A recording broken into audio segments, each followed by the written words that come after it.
Is it hidden? I don't. For the first time in my life, I don't. What you see is what you It's a get. beautiful place to be. Oh, I didn't print that one out. What, print what? That yours from last night. I printed it. You want me to print you guys one or make a copy?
I am now.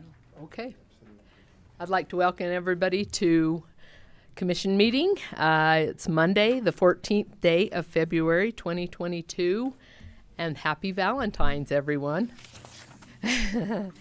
All right, first order of business, probably, should we do our, should we? Yeah. Bill Pressgrove, will you come up and do our pledge first, and then Paul Cousins will do our prayer, and Paul Cousins will do our Pledge of Allegiance.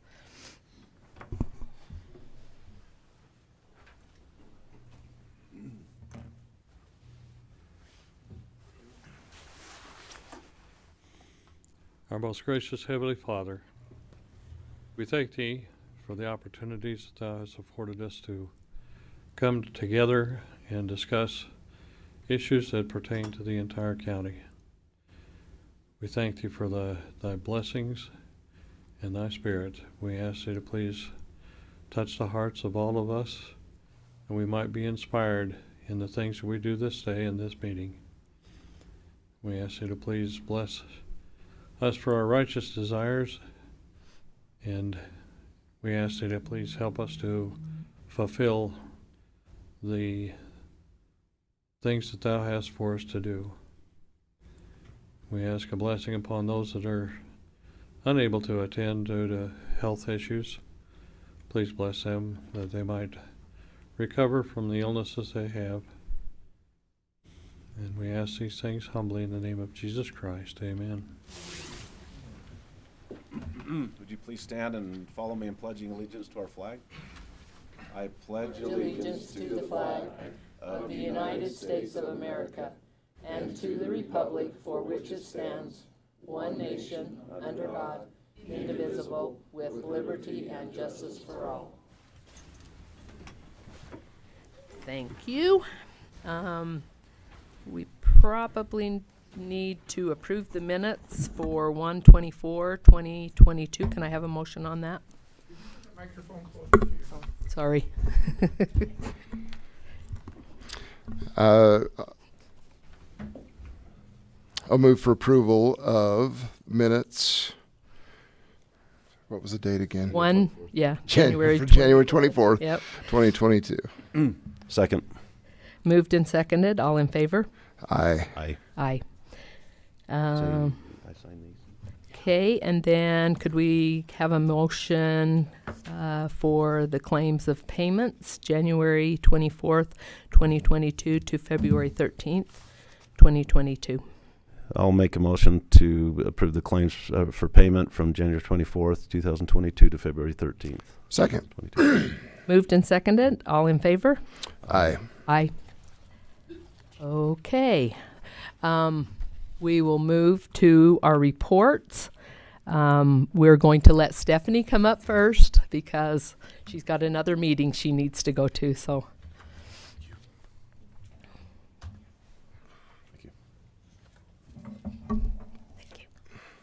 Thank you. Children's Justice Center.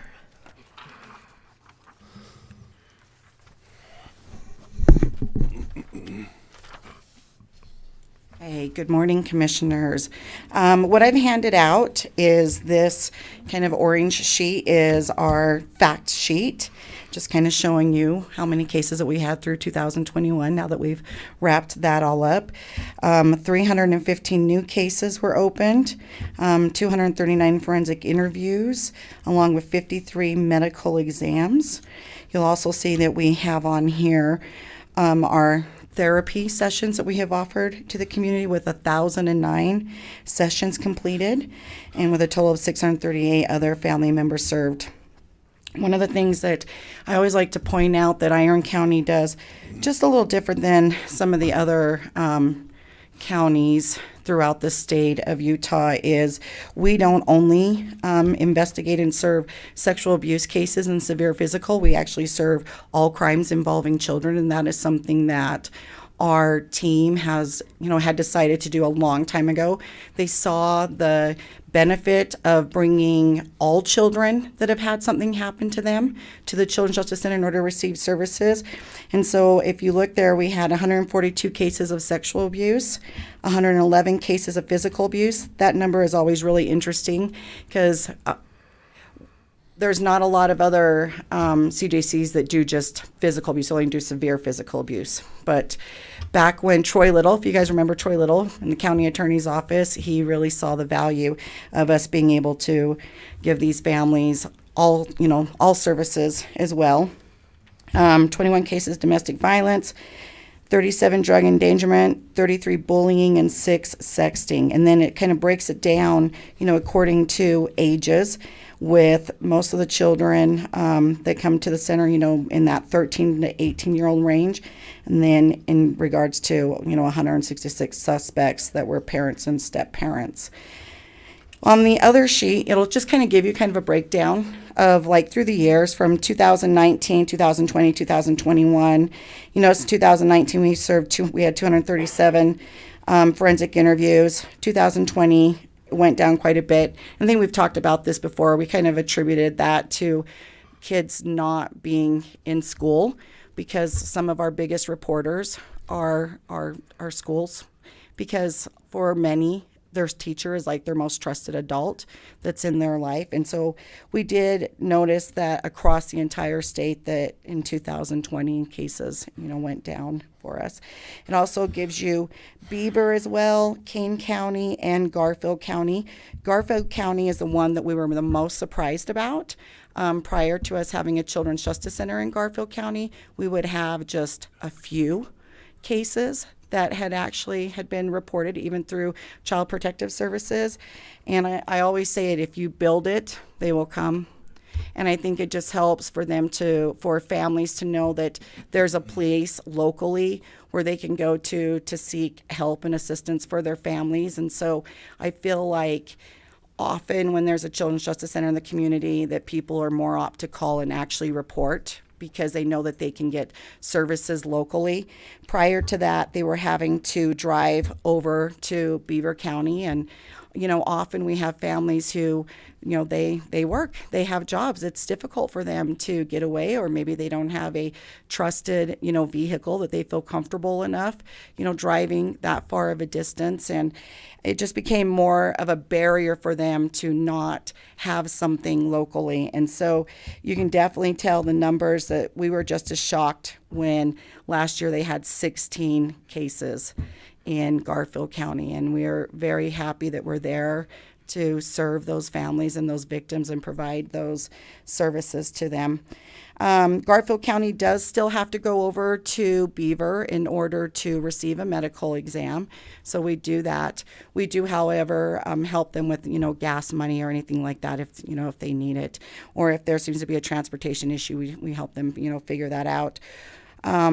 Garfield County is still currently in the old high school, and we know that our time there is limited because their roof they don't have a very good roof, and they don't plan on putting any more additional funds into, fixing it up. And so we do know that is going to be limited time that we're there. And so we're definitely going to be looking at and working with their county on, if they do any additional building or anything like that, to see if they could have a spot for the Children's Justice Center there in Garfield County.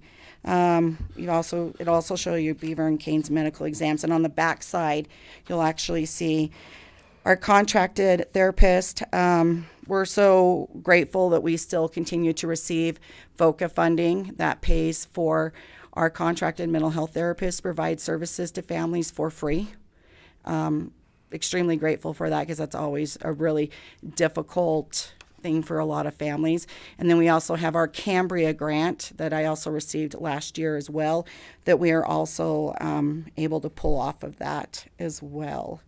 We've got our fun run coming up in May. So we were able to do it last year, but we weren't the year before. And so we're excited about that, to get that up and going. And actually, Is Jen here? Oh, here's Jen. And so Jennifer Davis is our Friends Board president. And so I was just going to go ahead and let her just kind of share with you some of the things that the Friends Board is currently working on with the Children's Justice Center. Hi, thank Hi. you so much for State your name, will you? Jennifer Davis. Okay. And I am acting on behalf of the Iron County Children's Justice Center Friends Board. So I'm the president. And it just has been extremely evident over the last few years that we are out of space. And as this area grows, the need for a facility to take care of these kids grows as well. We've tried some expansion and some different options, with our current center, and land prices are through the roof, and the property right next door is going to be 3-story apartment complex, just I think 5 feet off the property line. So as I've been, trying to hold meetings and things like that, I've been over at the center. There have been times when there are 4 different families trying to meet to get the services that they need at that time. I mean, we never know when an emergency or an interview needs to happen. A lot of those are time sensitive, so we haven't even been able to find a spot to even conduct our, Friends Board business. So what we are asking for is for you, as you're considering, I know you've probably have your ARPA funds spoken for, but we're asking for anything that the county can donate to help us with a new center. We have, I've done a lot of research, and centers that are across the country that see the same amount of kids that we see in ours have just increased from 6,600 square feet to 15,000 square feet, and they see the same amount of kids that we see in our little 2,400 square foot building that's not handicap accessible. So I have a support letter from the Attorney General's office, and we have some, as a Friends Board, where the community has been so generous to us, and through fundraisers and things like that, we do have some money to get things going, but we're going to need some more to continue with the project. I've been in contact with IHC. We have their full support. We'll be able to sell our building. We would like, the building that we're in right now is under Iron County, so we would like the funds from the sale to go towards the new building. So don't take it, please. So with that being said, I think that's really just what we're looking for, is just some expansion money. So Very good. and where do I put You can go ahead and give it to John. Do you guys have any questions at all? You've been looking at property then, We Jennifer have- Davis? Yes, I have some connections. We've been looking at property. We've asked several companies, individuals, IHC to donate the land, because that would be That's a lot. ideal. That would be nice. No, it really would. They are not in a position where they Yeah. have anything that they could for 2 to 4 years. We don't feel like it's going to be a good idea to wait. So I do have a piece that we've been looking at, and he is not in a position to donate it. But it would be, it would be a great piece of property, and we also would have shared use of the parking lot for the current place. So we need to find something that's general commercial. I think retrofitting something into a neighborhood is not a good idea. we don't have parking lot space when we have our Yeah, meetings. and that's a things like problem that. at your Justice Center right It now. really isn't it? is, and we have Justice Center. some parking lot. It's not ours. Yeah. And Yeah, it's I going to be realize that. apartments in the spring. They'll break ground, and so Yeah. it will be a big problem. So Yeah. Well, we're willing to look at this. We know that you're growing out of space, and we've talked about it during budget time, but we definitely will talk about it some more. that would be We great. definitely need to help you guys with that. Something. I'm also going to be applying for the Sorensen Foundation and the Eccles Foundation grants as well. Nice. Because they've helped. I was able to receive funding from them for our CNAB building, and so I'm hoping that they can help out as well. And kind of looking at other resources as well, and I've been talking to other CJCs in the state that are currently in the process of building right now. So Yeah. We're learning from their mistakes Oh. and just kind of seeing what works so that we get this plan right. We don't want to be coming back here in 5 years and saying, gosh, we've Yeah, we outgrown do it not want to again. do that. We don't want to do definitely. that. We also I've been in communication with several individuals that are willing to help with the Like the contractors. contractors. Yeah, Sorry, yeah, I was that's the great. building. I wondered if you would Yeah. get some, because they've been so supportive of like the Dancing with the Stars and that. They I really figured have. They would be. They really have. And with our medical facility that we added, they were able, the Home Builders Association, that's what I'm Yeah. looking for. Yes. So I have been in contact with them. They just asked me to tell them what we need, and they will. Wow, So we that's awesome. have a lot of community support. Yeah, So, that's great. all right. any questions at all? Thank you as usual. I know I We'll be doing some road trips. I talk to I talk to you guys, on a daily basis anyway. Thank you. I sometimes I forget to say thank you, and really thank you for the service and all the hard work Well, thank you. We moving appreciate forward. your I'm support. excited about this. So- Paul and I looked at another option on Friday. Okay. We'll get with you. We need to There's another option. talk. Okay. I don't know if it's any better or any worse, but there's an option. Okay. All right, thank you. Okay, thank you. Very much. Okay, Chad Dotson, the attorney office. Morning. Morning. I'll be brief. I just want to give an update on what's going on in that county attorney's office. Things are going well. We are fully staffed, and our newest attorney is now licensed and able to take cases, which is a good thing. Everybody's working hard and working towards completing the backlog that the pandemic created. We have a jury trial next week, a burglary assault case out of Enoch. Commissioner Blake will be tied up giving testimony in that case. And then the following week, we have a child sex abuse case, felony case from Parowan. So it'll be a busy next few weeks. And and that's kind of the pattern as we go. There's a few breaks, but You've had some yeah, good there's been a trials lot the of- last little while. Yes, a lot of trials, and it's good because it's good experience, good training. And a lot of times, jury trials aren't as they're more rare today than they have been. So it's good to be in court and get that trial experience for the prosecutors. Some of the goals we have for this upcoming year, we want to try and improve and expand the mental health court and drug court. That's been a challenge with the pandemic because everything is remote and it's just not as ideal. Meeting together is a lot more ideal, so we're going to try and make that push. We worked with adult probation and parole to expand the capacity for our mental health court specifically because there's such a need for mental health services and the individuals who come in contact with law enforcement and the criminal justice system. So that's been a success, and we look forward to making strides there. Really want to make an effort to minimize the panhandling that's going on. And my office has limited jurisdiction. The city is where the majority of that takes place, but there's some ideas and strategies, signs that we can create, working with business owners.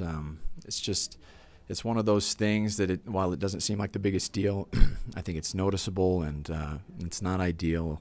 And so we want to try and find a way to address that issue. We don't want to see Iron County or Cedar City look like some of these places that people are leaving in droves. And also training. Training is going to be important this year. There's a training the National District Attorneys Association is putting on that four of us prosecutors are going to be able to go to, investigating and prosecuting sexual assaults. I think that's going to be very valuable that we can go and bring that training back to investigators here in the county and also use it in our prosecutions. We have been working with law enforcement agencies doing some training. The Sheriff's Office and other agencies have us come out from time to time. Our own Sam Woodall has been working really closely with the SWAT team, and it might surprise you. He goes out on the physical fitness stuff, shooting, and I get several calls saying that Sam does as good or better than some of the officers. You're going to try to steal him or what? Oh, I don't think, no, they're not going to steal him, but I'm just you guys. I'm going to apologize up front, but is Sam really a badass? He's kind of a badass. Yeah. He looks like Clark Kent. Yes, he is. You know, he looks like Clark Kent, so his glasses come off and the cape comes out. So yeah, no, Sam's a gem. I tried to choke that back, but I apologize. We scrubbed that from the record. Or is that going to be there? It's going right in the minutes, verbatim. But yeah, so that's been a good thing that we're going to continue to try it. It's great to have those relationships with law enforcement and training and association. I think that's a good thing. 2021, we were under budget, which is always a positive thing. And we'll continue to be good stewards of the county's tax dollars. Of course, we don't ever try to make a push at the end to try and spend everything in our budget, and that's not something that I'm a fan of. So we'll be good stewards and continue to be so. And finally, just to brag on the office, everybody from the legal assistants to our victim advocate and the attorneys, they do a great job, work really hard, and I think I'm very proud of them. I know you would be proud of them too, and are. And we appreciate the support of the commission, as always. And any questions? Okay. We'll be seeing you this week. Oh, yeah. I've got, my week's just blocked out for whatever you need. Yeah. So Good deal. Good work. Thanks, Chad. Lori Eichelberger, Justice Court.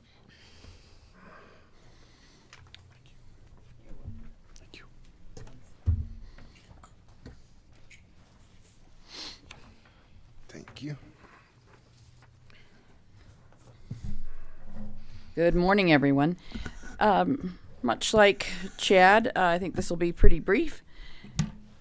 Budget is the first sheet that you have in front of you, and we are slightly under budget. And I do understand from Dan that, those are the 2021 budget figures, and not everything has come in, but I'm pretty sure that that's where we're at. We don't have anything big to still post.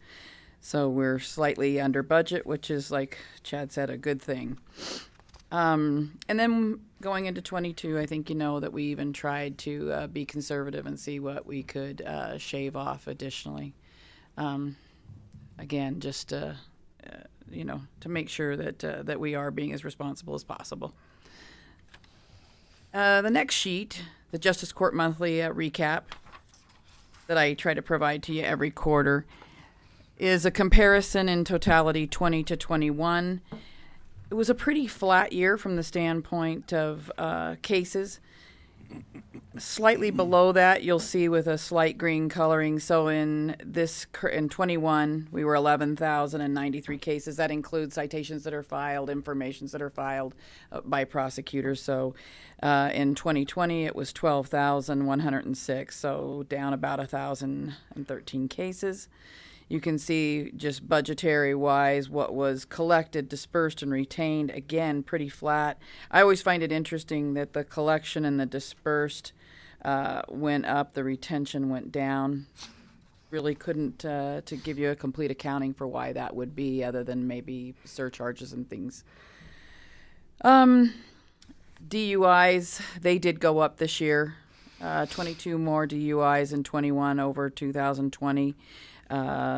Driver's license violations were high. Your assaults went up just slightly. And then everything else down. the controlled substances, domestic violences, according to the cases that were filed in justice court down. Do you have any questions about that? The next sheet is only really information, and it is just the citation comparisons, and now we've got a running 2014 to 2021, and it just shows you, the bigger agencies with more filings, Cedar City, Iron County Sheriffs, and UHP. And again, that wouldn't be the totality of all citations because it doesn't include some of the smaller agencies and anything filed by informations. I just wanted to mention, too, that staffing for the Justice Court, we're, at our total staffings, there's 6 clerks. I've got a lead clerk supervisor, myself, a full-time judge, Judge Miller, and part-time judge, Judge Dunlap. Something interesting this year I just thought I'd mention is that they did pass a statute that are going to require clerks to be certified. I mean, we've always had training and required training, so now there's a certification. There will be a certain number of hours that are required. The AOC has created a training system called LMS. It's a learning system, and this year they're going to be doing training in person.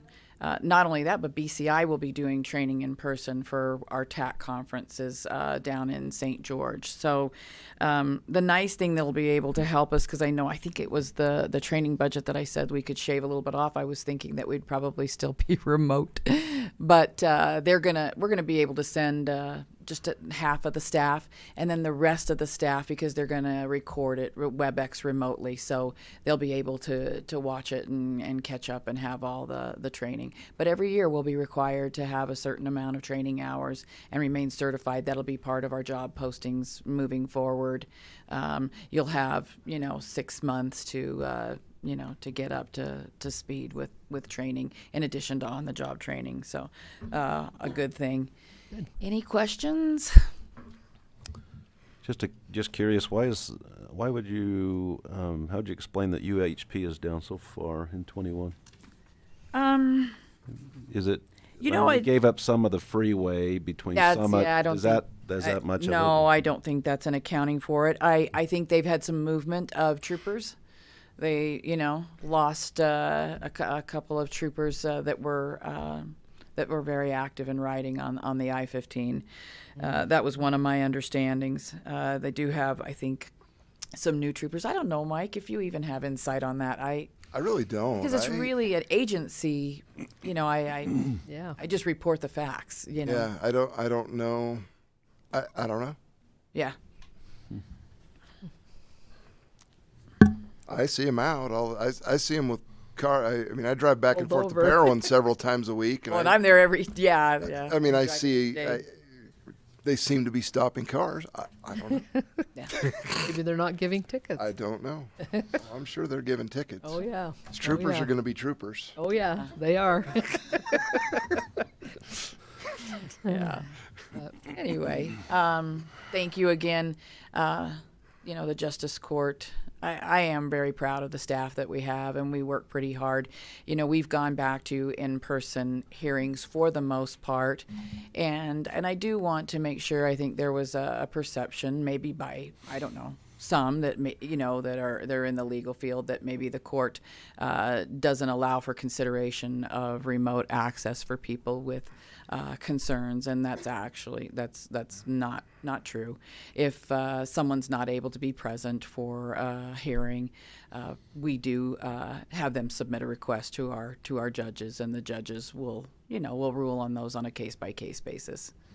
And as of for the last few months, there have been arraignments being held once a month that were WebEx remote, for those maybe outside of the area. Yeah.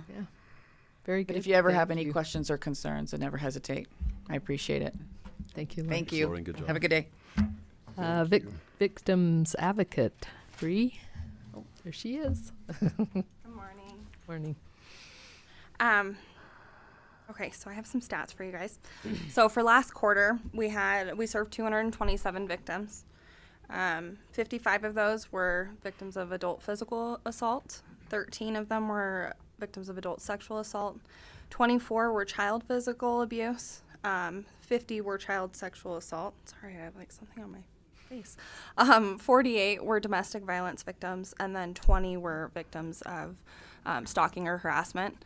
And we have other, victimizations that we serve, but those are just kind of the main ones that kind of jump out. Hey, Brianna, I wasn't able to keep up. You had, what was the 48? Domestic violence. And then what was that last number? Stalking and harassment, it was 20. 20, okay. I should be better and bring you like a sheet, huh? No, that's okay. Be I helpful, think maybe. I've got it. Okay. Next time. Next time. I'll get it for you. So we have a lot of services that we do, but one of the ones that I think is important is we help assist with protective orders. So this can be either telling somebody about the process for a protective order, or answering questions for them, or actually sitting down with them and helping them to fill out a protective order or a stalking injunction. Sometimes legal forms are confusing and they're, complicated and they say things weird. So we assisted with 65 services of that this last quarter.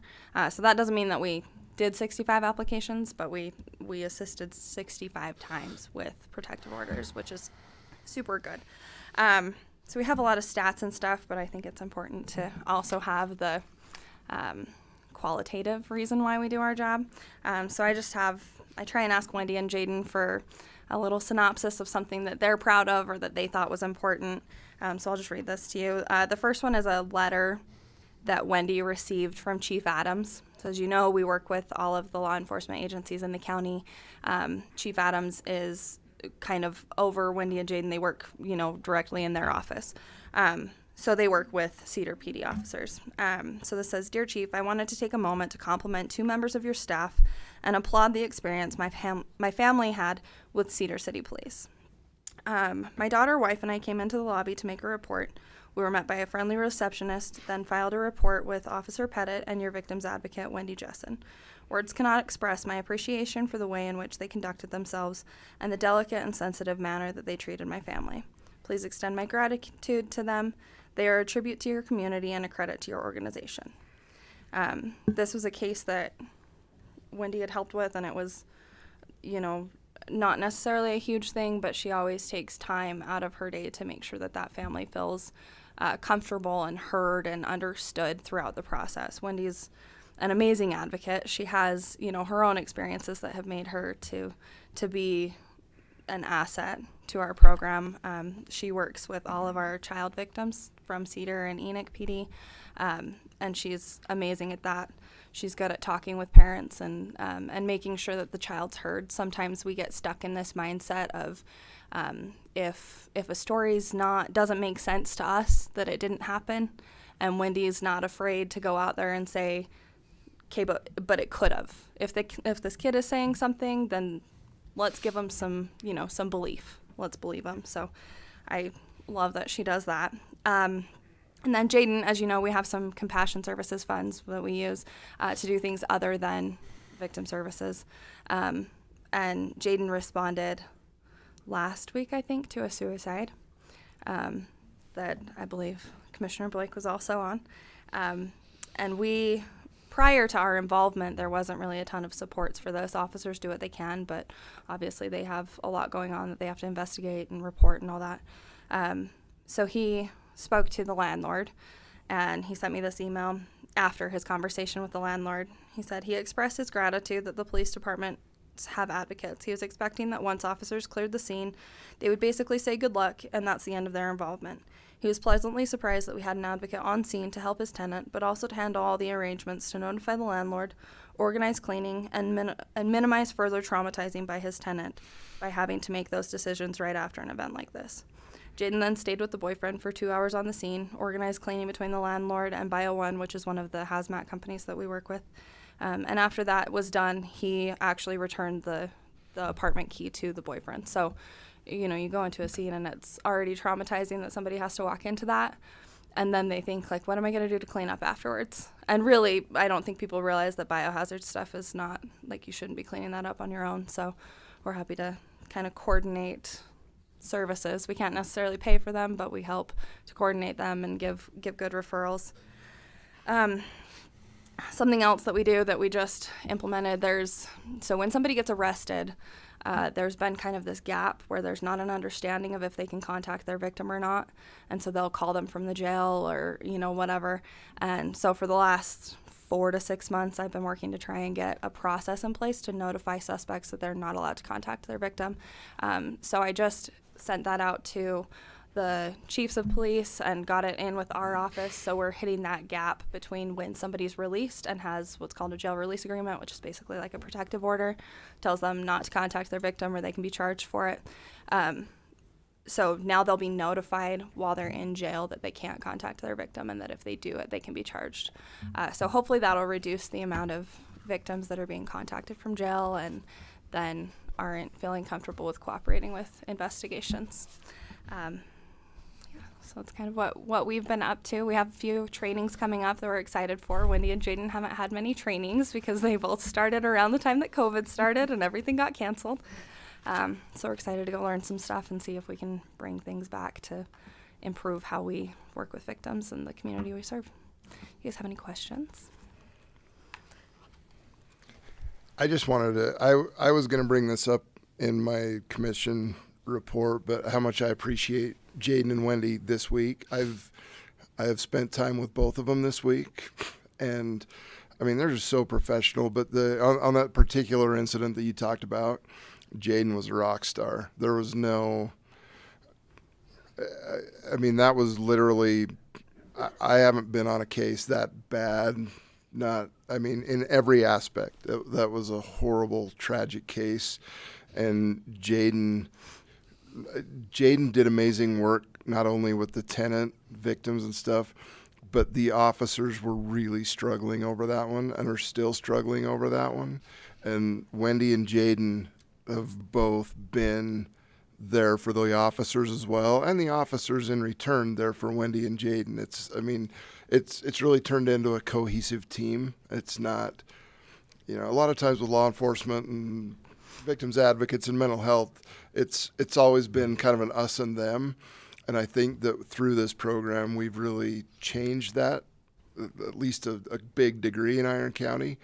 And, I interacted with all of them, in the days following that, and it was really, I think they've been really cathartic for each other. But I mean, Jaden was a flat rock star that day on that scene. It was. Yeah. Both of them, they're amazing at what they do, and I don't know. I don't know that I could ask for better advocates for our community, because like you said, like that's one of our goals is we want to be there for officers too. When I first started this, I was like, well, we're not cops and we don't, we're not going to experience the same things, but really we do. Like we read the reports, we see the pictures, we interact with the victims, and we may even hear the impact of the system on the victim after the system has played into it, and so that's hard. And I try and do what I can for Wendy and Jaden to make sure that they know that they're appreciated and they're valued. And, it's sometimes you look at your paycheck and you're like, is this worth what I do? Is it worth what I deal with? Because it is. Sometimes we get, angry parents who don't understand why their offender wasn't charged, that, assaulted their child or whatever. And we deal with that, and we do what we can to support them and to help them, and then we try and help the officers and be like, hey, so therapy it's actually not that bad. But it's we try to be like, hey, you might want to get some help, and just check in with them and make sure that they feel supported and loved. We actually had an incident with Garfield County. Our critical incident task force responded, and my boyfriend lives over there, so he was involved, and I got a chance to go and sit down with their officers, and I think I walked in and they were like, she's gonna be analyzing us and questioning and wanting to talk about our feelings, and it was that's not our job. We don't, if you want to come in and talk about your feelings, go for it. I'll talk to you about feelings all you want, but I think it is helpful to just have that. We have a similar perspective, different but similar, and be able to support our officers, because they do go through a lot and they put up with a lot and need the support and need it to be normalized that feelings sometimes happen, right? So Thank you for that. So thank you, big Thank thank you. you. Thank you. That's awesome. Thank you very much. We really appreciate your organization and the people in your organization, because at the end of the day, like you said, and I'm thrilled to hear that Mike said that it's so cohesive and great. So Yeah, and I think that's one of the benefits of us being in the office, because Yeah. we are with officers and All we see day, them, yeah. and and it's not just like we talk to them on a case. It's like I know their families, and I know what's going on in their personal lives, and I think that helps them to want to talk to us more and be more willing to really good. to open up to us. Like I had Addison Adams from Parowan PD called me this weekend, and he's like, I don't know if you're the right person to call, but I worked one case with you, and so now you're my go-to. And I was like, yep, call me. It's good. Call me. Call me. If it's 3 a.m., it's fine. I'll go back to sleep eventually, right? So awesome. Well, thank you all. Thank you. Thank you. Okay, now we've got Paul with the Central Iron County Water Conservancy District. Thank you, Commissioners. Paul Monroe with the Water Conservancy District. Appreciate the opportunity to talk a little bit about the Water Conservancy District since the last time we met. There's been a few things that have been going on. Just to start, though, really quickly on our operations, doing really well. We finished the year quite a bit under budget, and of course, with all of the growth, we were way over on our revenues as well, with Iron County being the fastest growing county in the state again this year. So again, with those growth, there's definitely challenges that come with that, as we all know. One thing I wanted to highlight too is just on our recharge. We've been able to put about 375 acre feet into our recharge pitch, which is not a lot, but it's like I always say, it's better than a kick in the pants. But it's going to be an interesting year on that regard too. The NOAA, the National Weather Oceanic, of their predictions and prediction center say that this year was going to be a La Nina dry year, and we had a great December. We were up at 200%, but since then it's turned off pretty dry, and I think we're about at average. And so if you look at that of last year, and compare that to last year, where it was, we were very dry and we were, second driest year on record. Right now, the snowpack that we have up there is the total amount that we had when we ended our snow year last year. So, in other words, if we don't get any more snowpack over the next couple of months, we could be in, about as tough a shape as we were last year, which strings together a series of dry years. But we are still moving forward on a couple of our projects. We've got still expanding and adding more operations out at our Quichapa project. So we'll be adding in the pumps and some few other things out there so that we can utilize the north end of Quichapa Lake and utilize that water. We'll be doing that this next month. And another item that we continue to focus on is the wastewater treatment plant. And we're in connection with Cedar City, and that was a topic during the election that we kind of just held off for a little bit to see which way that rodeo was going to go. But we're glad to be able to move forward with that. We want to be able to do the same thing that we're doing out at Quichapa, and that is utilize that water, put it into a better use to an agricultural purpose, and then we can idle that farmers' groundwater wells and help save the aquifer that way. So those are some of the focus of conservation. Of course, we do have our 5th grade water fair that we put on every year. It's a good time, and also our local scapes classes. Those will be coming up over the next month. Additionally, within our operations, we've been able to wrap up our Chickasha Cliffs project, which was a big benefit to that community down there, to provide them with cleaner and safer water that they'd been dealing with for several years. It was very corrosive. That project is wrapped up and should be fully operable this next week. So we're excited about that. And then another project, it's our water improvement project. It's a large capital project, about a $15-16 million project. We've been going after some funds from USDA. And we just got word back that preliminary, it looks like we're going to receive about, of that, $4 million will be in grant, and 1.75% interest rate on that loan. So it'd be, I guess if you look at today's inflation rates, that's pretty much free money for all of it. But no, but we're happy with that. I think the connection with the county there is we need to, a lot of that involves expansion of pipeline, additional wells, and some tanks. And as we've been looking at those sites, I know that they're in areas that the county has been looking at the new proposed jail sites, and so we'll just want to coordinate with that as we move forward. We had a large water information meeting in December that went really well. It was just focused on our water issues that we have in Cedar Valley, as well as some of the solutions, and some of those that I've already talked about, but also our Pine Valley Water Supply Project, and trying to make sure that we are able to provide accurate information to our public.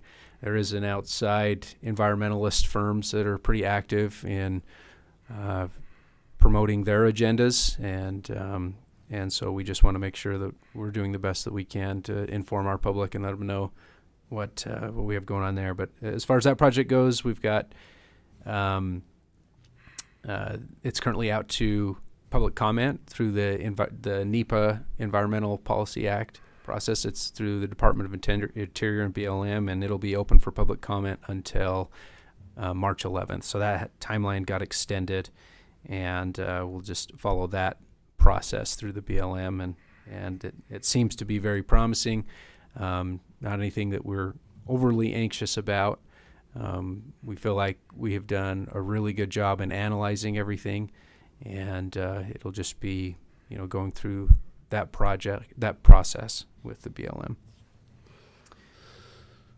I just want to highlight a couple things with the legislature. There's always lots of water bills. A lot of them don't gain a lot of traction. It's difficult to get water bills passed, but because of the drought, there has been added concern with water, and there's also a lot of the ARPA funding that is still available there, and so there's a lot of resources and things that are being pushed around, and we've got with Rex Ship, and we are working with him to get a $4 million appropriation to go towards planning of our Pine Valley Water Supply Project, and we are on the list, but we'll just see how it goes. Those things, you never know how they'll shake out, and you don't really find out till the end, so we'll wait and see.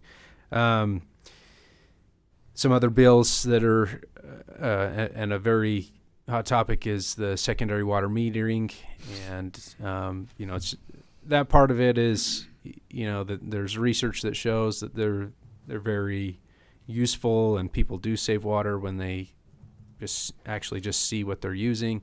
It's just ironic to me, the legislature that's so against mandates, that they include mandates on things like this, and so that's something that we're watching. And Paul, on that bill, we fought this ground last time and got 3rd through 6th class counties exempted, and it's just frustrating. Every year seems like you fight the same battles. Yeah, it would be devastating for Parowan. Right. For that, it would just be terrible, and those meters wear out. That the water that Parowan uses, it's not necessarily that clean. It's fairly clean, but it's got sand and stuff in it, ruin those meters, and then you have to replace them in 5 years. It's not a good thing for this area. Yeah, it's that part of it's difficult. Of course, they tout because they've got money that they can throw it out there, but the strict penalties they have on the backside with the mandates are what become really difficult if you don't do it, or as you mentioned, operations-wise of maintaining those. It becomes difficult too. Well, and then the beaver system, their system's so low in the ground that they would have to pull the meters every year and reinstall them in the spring, which is or say freeze and break. Yeah, which would be wow. crazy. Yeah. That's pretty much the highlights. That I have any questions. Thank you. Appreciate the time. Thanks, Paul. Thank Good you, job. Paul. That's a good job. So now commission reports. Mike, do you want to go first? Sure. A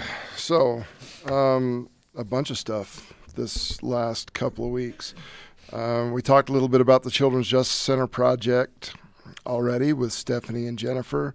That's going to be really exciting. We've known that we need a new center for a while. We're literally out of space.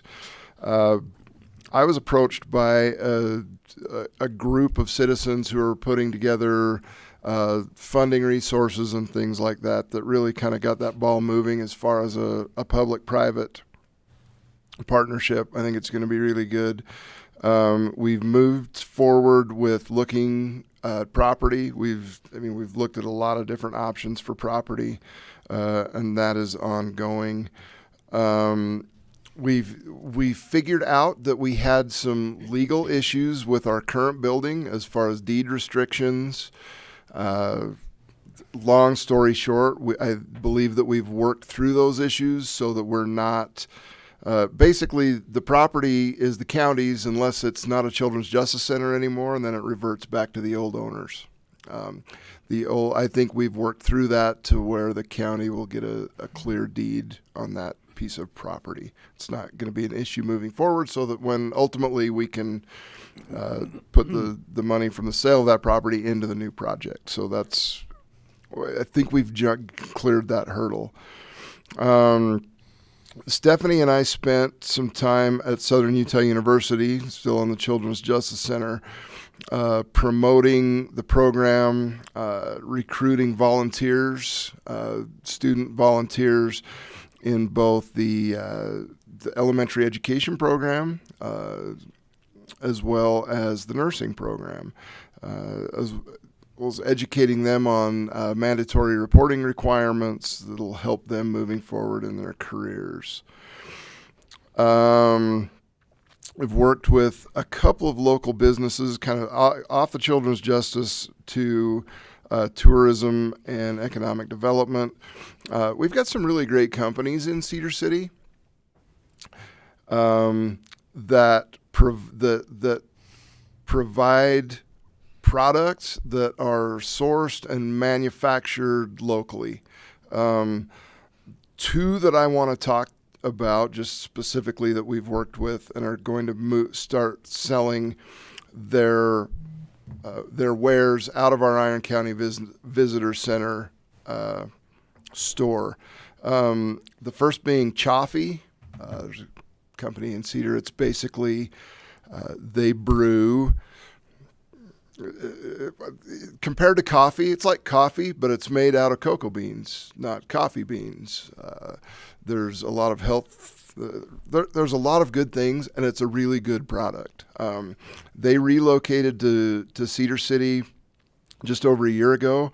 Wanted to get out of Vegas, and they are thriving and prospering and ready to expand their business. We've been working a lot with them with economic development. We're going to start as soon as they get new packaging. They're burning up all of their old packaging. As soon as they get their new stuff that says "Product of Cedar City," then we're gonna start offering that in our visitor center and working with local companies, local restaurants and such to provide that product. The other one is the Drunken Butcher. He sells rubs for your meat to smoke and barbecue. It's a fantastic product, and again, we're going to partner with them to promote them through the Iron County Visitor Center and offer their product as local products that are going to be available in our visitor center. Airport, I've done a lot of work on the airport. I sit on the airport board. An idea came up last month of we need to educate people more about the abilities and the services that our airport provides. This went from there was a discussion of we need to have a punch and cookies open house, which that's really nice. That expanded. We're now looking at October 8th for that event, and it's going to include some kind of an air show to draw the public. It'll be a free event. It's also going to really showcase the abilities of the Iron County Sheriff's Office as far as canine, some things like that. The ultimate goal is to bring awareness to our airport, as well as attract some new aeronautic-based industry that we're working on through the airport and through economic development. So that's going to be a cool event. We'll keep you more apprised. Marilyn and I attended a groundbreaking with the American Packaging Company last week out in Port 15. Awesome company. They're going to be a great addition to Cedar and Iron County. We had our jail public meeting, our first public meeting. Paul talked about their public meeting in December. We attended your public meeting and thought, ooh, this is a great forum. We're going to copy you. And so we did a similar meeting for information on the Iron County Jail. But we were inspired by the success of the Water Conservancy District meeting as far as that format. We had over 150 attendees at that meeting. We had 3 speakers that kind of spoke on issues. We had a panel of 6 people on a panel that included local elected officials, law enforcement, engineering and design, and then we had an opportunity to take some public questions. I think it was a really good meeting. I talked about... We were a little braver than the Water Conservancy. Just saying. Yeah, we let the microphone loose in the crowd, but it was awesome. It's okay. Turned out really good. Yeah. I think I talked about the rest earlier. I would like to follow up with that. There's a public open house and public hearing on the 22nd in Cedar at the Festival Hall, Room 7. 5 p.m. 5 p.m. The video of our public meeting the other night as well, it's available on YouTube to watch that, I assume, and it will be available. IronCounty.net website will have, I assume that it already has a button on there that has jail information. We're going to make sure that that's kind of the clearinghouse to make sure that all of the information gets posted to our website. Did we get the video up? Is the video up? On the website? Right there. Oh, perfect. And so you go to Iron County Commission Live, and it has all of the commission meetings. And then it's got that one. I think we posted our school board open house the other night as well. So that's kind of our clearinghouse for those types of videos. So yeah, town hall meeting is what it's called right there. Great. That's I would encourage everybody to go watch that too. It was really good and great information, and I want to thank Mike. He was really in charge of that because that's his wheelhouse, and he did just a fantastic job. But Paul, do you want to give your report? So, a lot going on. Just want to report the senior center floor has been relaid in the basement. There was a little bit of leak with a rain gutter and the contractor mitigated that, and I think it's been fixed. So they've laid that so the building's back in use in the basement there. I know the Quilting Guild's very appreciative of that. We met with UDOT last week, Matt Rhodes. We're still working with Dominion Energy on a high-pressure gas line north of Paraguna. We've got some flooding issues. We're trying to mitigate and work with them on that. Paul Monroe mentioned the HB 242 secondary water. That was something that's very concerning. I know that passed out of committee. I think, what was it, Paul, 7-2 or something? But I've talked to our Representative Shipp and Senator Vickers on that. I've been in contact with them also on HB 253, which is a CAFO ordinance. Same thing. We fought this battle last year, and they come in and want to take everything we worked for and the compromises we made and sweep them out and start over. Representative Snyder, they basically want to CAFO, concentrated animal feeding operation. Concentrated animal feeding Use operation. A lot of acronyms, yeah. And what that is it's not your mom and pop farming operation. These are basically the pig farms that have thousands of pigs. They came in and asked our county to write an ordinance of where those could go in our county. We did that. Anyway, this is a bill that's very concerning. They seem to want to come into counties and strip county commissioners of their zoning authority, which is very concerning because we obviously don't want one of these operations right next to our houses. It's just wouldn't be pleasant. So we're working on that very thoroughly.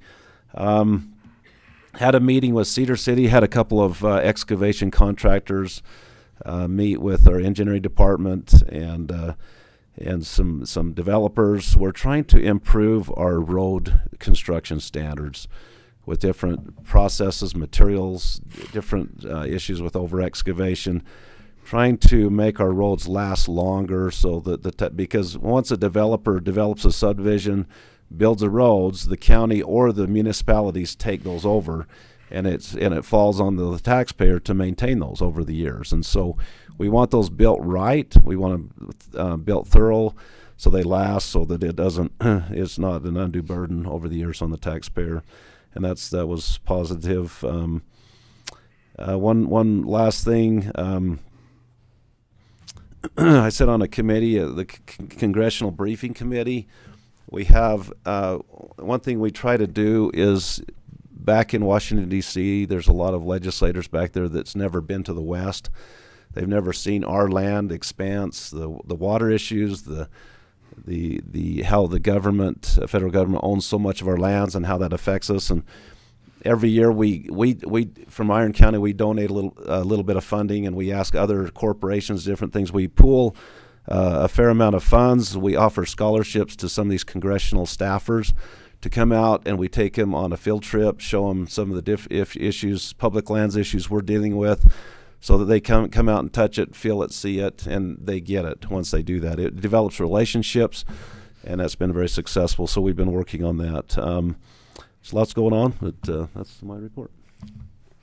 Okay, I guess mine.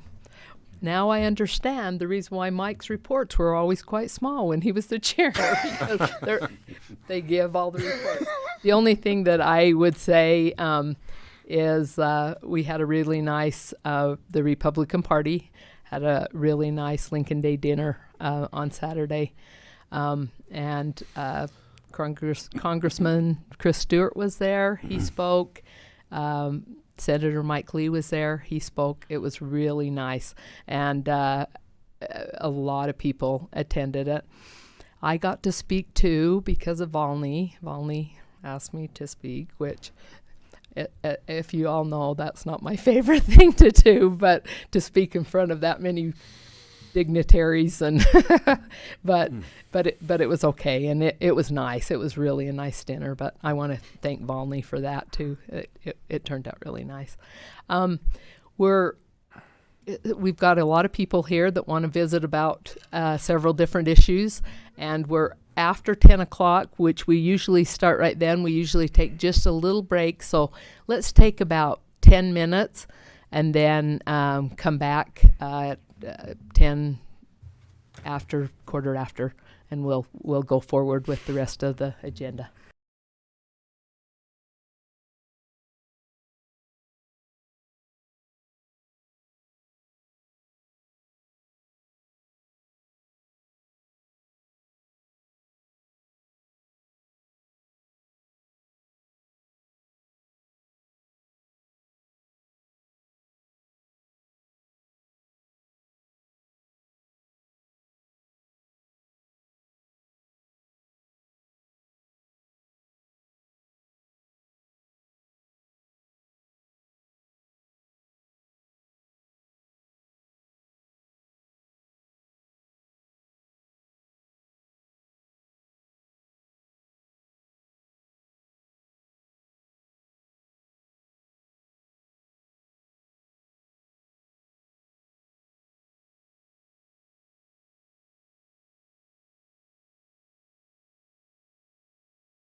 We are at the 10 o'clock meeting, but it's a little bit closer to 20 after 10.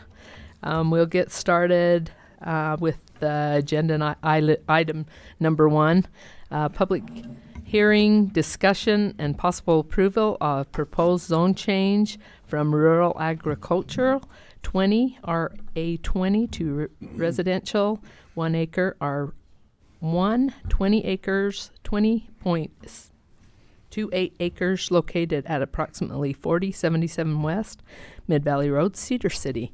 And Reed Erickson, our planner, will talk to us about that. Good morning, Commissioners. Happy Valentine's Day. Nice. This project came from a recommendation from the Planning Commission. John, it's not advancing for some reason. Maybe it's just really slow. Very slow. You might get 6 more now that you've tried to click. Yep. Yeah. This property is located off of Mid Valley Road, just west of Lund Highway.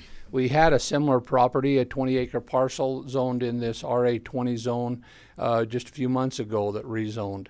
This is not immediately adjacent to it, it's just a little further to the west. So it's on the south side of Mid Valley Road, where the Cedar Valley Acres subdivision R1 is across on the north side of the road. And so as you're aware, the county requires that in order to rezone property, it requires at least 40 acres unless it's adjacent to the similar zone. And there are opportunities for those services in that area. So this is a similar property.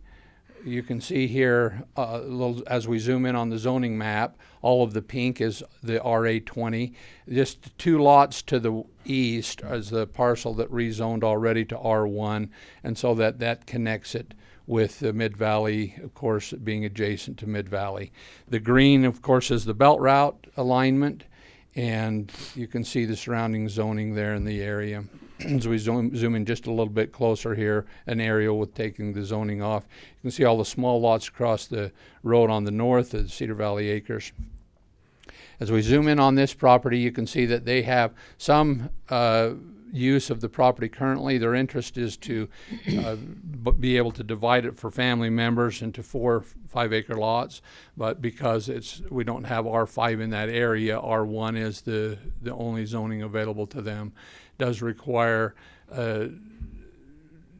really no difference in terms of improvement level for the zone for R5 than it does for R1. So their lot width can be a little narrower in R1, but otherwise some of the uses are a little different than what they would get in They'll R1. have to have sewer rather than the R5. If they were, the sewer is required based on the lot size, not the zoning. Mm-hmm. So if the lot sizes are 5 acres, they can do septic. That's what I was saying. Yeah. And so they are, and if they're outside the distance, which I've indicated here, they can be on septic. They are, if they stay with the 5-acre lots, they're 1,500 feet away from available sewer. And for a new subdivision, if they create 4 lots, if they're 150 feet, within 150 feet times the number of lots in the subdivision, they would have to tie to sewer and run the sewer to them. But they're beyond that distance, so they could put septic with 5 lots. If they determined to go smaller than that, they would have to run the sewer. If they're within the distance, even if they want 5-acre lots, they'd have to run the sewer. But because they're outside the distance and can stay above 5 acres, or at least 5 acres, then they can do septic. So services out in that area, of course, there's a line by Central Iron County Water Conservancy District, has a line in Mid Valley Estates. They will evaluate that as they get ready to subdivide to determine whether they can hook onto that line depending on what the pressure is. The property immediately to the east was not able to hook on without doing an expensive pressure reduction station, and so they drilled a well, actually. That's an option here if it's so cost prohibitive that they can't tie onto the system, but they do have fire flow in the area and hydrants along that road, so that's important. So really this is the legislative decision for the zone change, and then their subdivision application would come later. And unless there are any specific questions you have about the project, I think we could go to the public hearing. Okay. Any questions from either of you? No. Chair declares the public hearing open. If anybody has anything to add to that. from the audience? Seeing none, we will close the hearing and turn it back to Reed. As you're aware, as we do zone changes, this is the criteria, considerations, evaluation considerations that the Planning Commission reviews. And the Planning Commission review, these are the things that we look at when we first get the application before it even goes to the County Planning Commission. I mentioned that the County Planning Commission did recommend favorably to rezone the property. It has all of the feasibility to be able to provide the type of development that this zoning would allow and the uses that it would allow in terms of density and land use. And so as we've looked at the drainage, the availability of service, the infrastructure for roads, and all of the things that are listed in the considerations, it met the level of feasibility to be able to develop the property, so the zoning would not be a problem. So commission action would be either to approve with modifications, or to continue it if you believe that there's reason to not take action at this time. Discussion? No. Chair calls for a motion.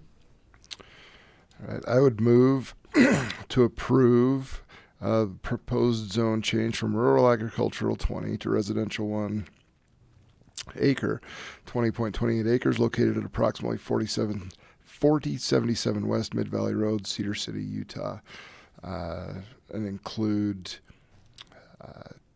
well, we'll just approve as presented. That's what I'm trying to spit out. Second? Second. Moved and seconded. All in favor? Aye. Aye. Okay, that does our... let's go to number 2, public comments. If anybody would like to come up and speak, this is just an open public comment. 3 minutes time limit per speaker for public comment participants. Should not repeat others' comments. Only for items not on the agenda. No items related to commission's roles as an appeals board. Comments should be directed to the commission, no attacks on others' characters. So, in other words, be very nice. Oh, I did my whole spiel and nobody even wanted to talk. Wow. Okay, well, we'll go on to... Oh, come on up. Thank you. Don't let that good spiel go to waste. Come on down. What's your name? My name is Margie Holm.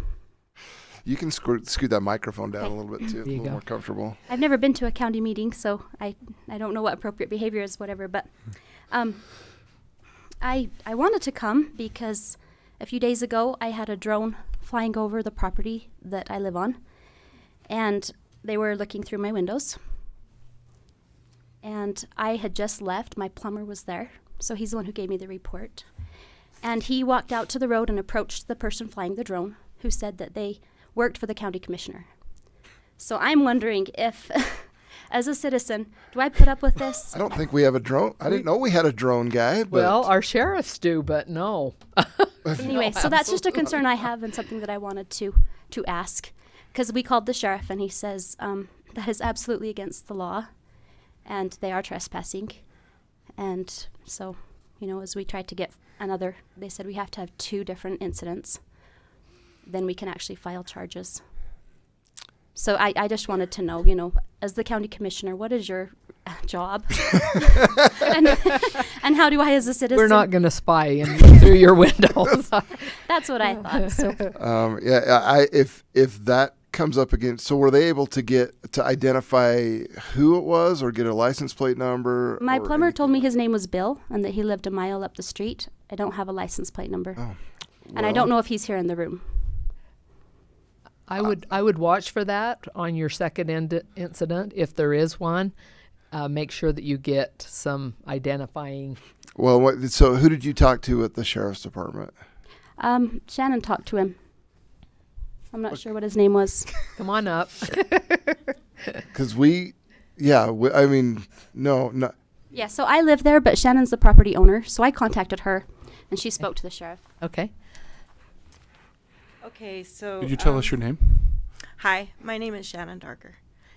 And okay, this is a really sensitive thing to me because I know and I ask for Heavenly Father to help me to talk to all of you. Could you stand closer to the mic? Because I moved here not by choice.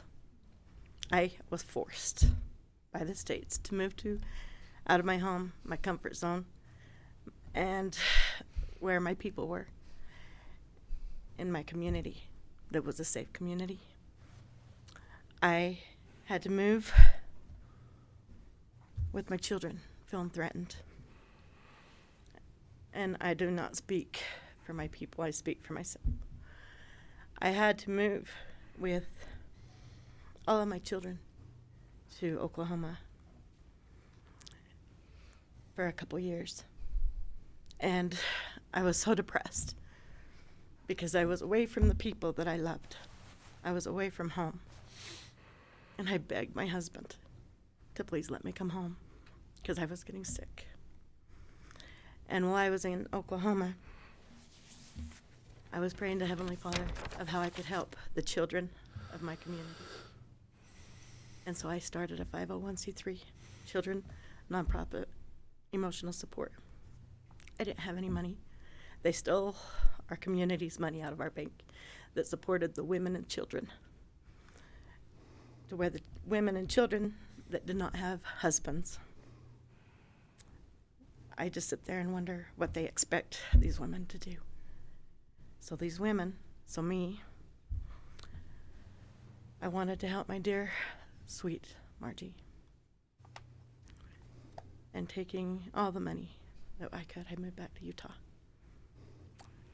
And I came here kind of homeless because I was evicted.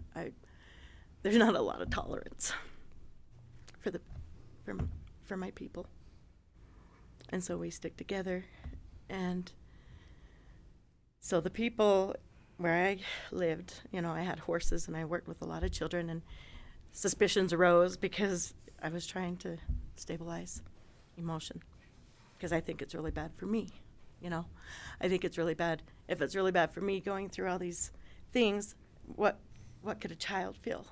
I love children. I am a teacher. Just because I'm not in your school systems does not mean that I don't love education. I love education. I want every one of I have 6 children. Every one of my children have been educated. Well, I felt my rights violated. I moved to Utah. I rented a home on 20 acres. I have animals, and I had trees all around me out on the 56, clear out there. My neighbor had no tolerance for me, so she kept calling the people that were renting this home to me that lived in Vegas. And she was just a crotchety old woman, meaner than Scar. And I tried so hard to bring her bread. I tried so hard to bring her cookies. I tried so hard to befriend her and have her not have such a fit, because it was my dream property to help my people and the children of my people.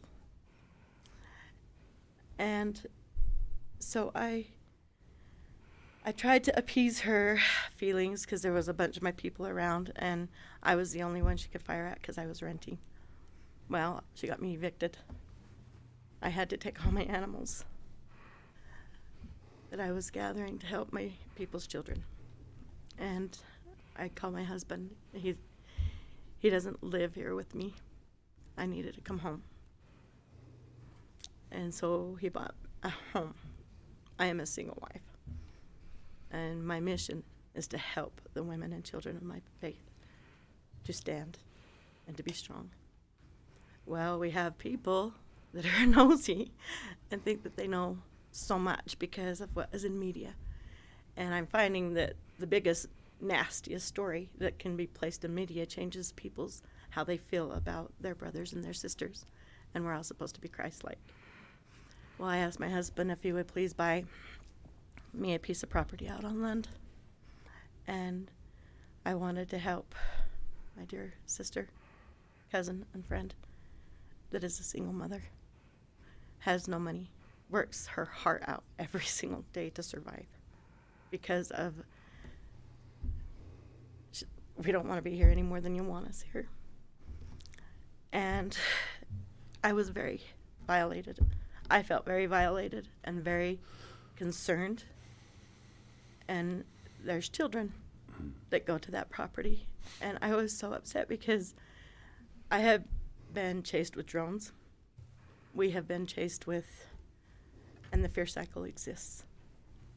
And I'm just wondering and asking for the forgiveness of our neighbors if we have offended anywhere. But we really, all we want to do is live. And all I want to do is bless the children and teach the children and have the same rights as these ladies that stood up here early this morning. No, I don't have any credentials. No, I'm not wonderful. But my whole entire thing in my life is to bring up these children without fear. Fear of you all. Because if our people see, if these children see police officers, I love the police officers. I love them. And I love Iron County. I haven't had no problem with Iron County. I've been I feel like I can go to an Iron County officer and ask for help. Or a police officer. I couldn't tell you about Mojave. Or, I know I felt very safe here in Cedar. I feel like people care a little bit more than in the other counties. But when that drone came and into our yard, or into our yard, I got in my car because I was hopping mad. And I drove to this man's home. And in his home, he had cameras in his windows. A rich man, it looked. I have no idea what the man looks like. And here I go through this wealthy community. And I just sit there and think they have no idea. I had a home in Colorado City, 6-bedroom, 6-bathroom. I was well off. I had everything. I was set, and I taught. I do homeschool. I love it. And I love my children. I just saw that Ken Carpenter come in, our sheriff. I would really like to have him address. I know you went over a little bit, but was a compelling story, and I thought that we all should listen to you.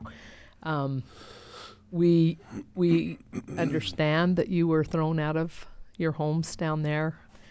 I hope that Iron County will be welcoming to you and that's the thing, is how can we protect ourselves from our neighbors that have internet and bad media? That's why I'd like Ken to come up and talk for a minute about this issue. The drones flying over and looking in their windows and that type of thing. Can we have Ken come up right now, the sheriff? He kind of got thrown into the middle of that, but yeah, I'm not 100% sure what all we're talking about. Obviously the sheriff's office is here to protect the rights of all citizens. Drones are becoming more and more prevalent, and you start seeing them flying all over the place. There's certain restrictions. The drones are governed by the FAA, the Federal Aviation Administration. For our case with law enforcement, for law enforcement purposes, we have to send our deputies through a licensing program in order to operate the drones and whatnot. That doesn't apply to common citizens. But if there's a problem where drones are coming into a person's private property, looking into homes and things like that, then that is an invasion of privacy, and those are things that should be reported to the sheriff's office, and we'll work with the county attorney's office to look at what the appropriate laws are that may be in violation of that.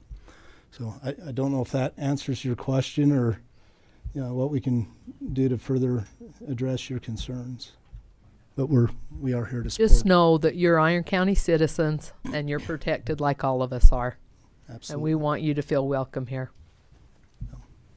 So Do you have something to say, Mike? Nope, I was just making sure she had our contact information and such. All right, very good. Yep. Thank you. Is that all the comments that we have right now? All righty. We'll move on.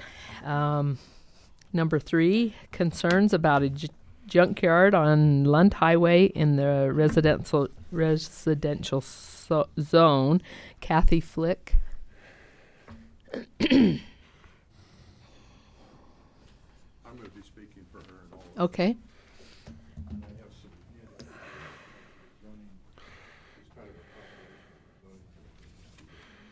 Thank you. Oh, thank you.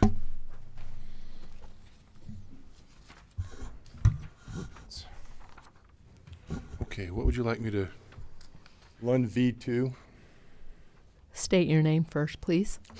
Bill Pratt.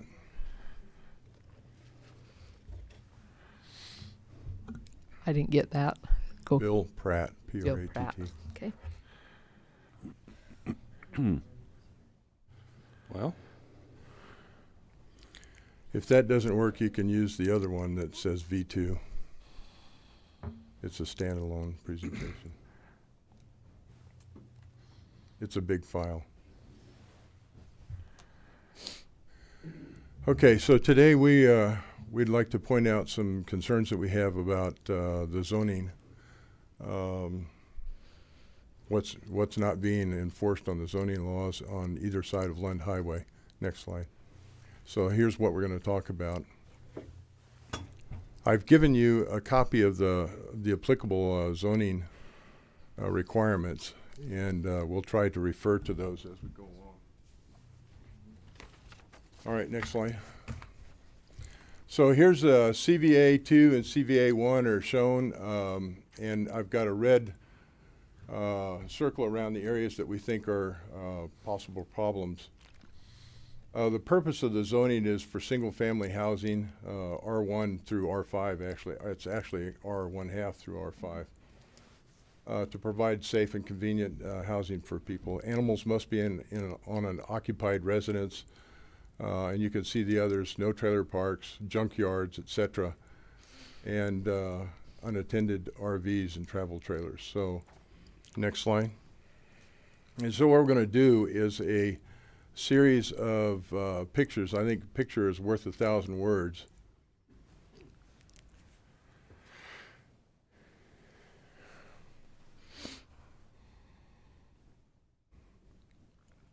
And that's right next to the mailboxes on Lund Highway. Don't know what's going on there, and don't know what the requirement there is, but it could be a violation of 17.16.030. Then moving north on Lund, used appliances, recycling, junkyard. You can see the appliances there. There's quite a few of them.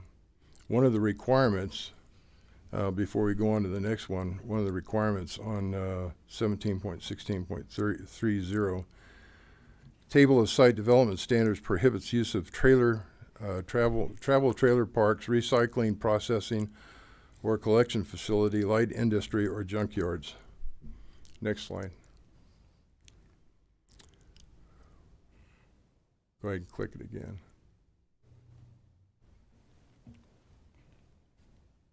Is it going to play, or do I need to?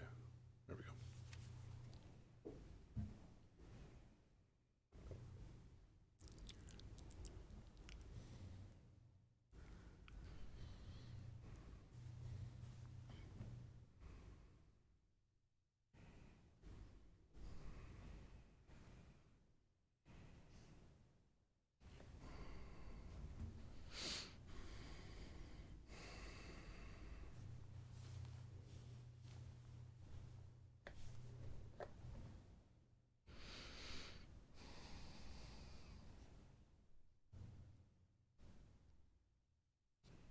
There's quite a few of these, and they're all visible from Lund Highway.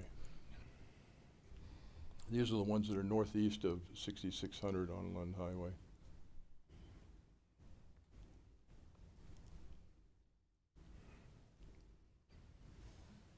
Now, we've been told And this is another issue right here. You're going to see some junkyards. This is a for sale by owner. It's been there about 3 years, and they've got 12 cars parked there. I don't think anybody's living there.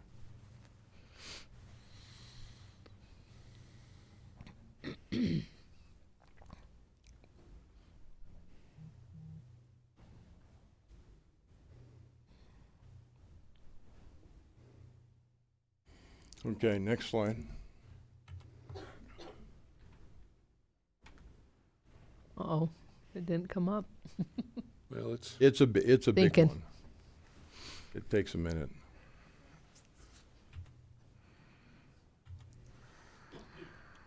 I'm not sure what's going on.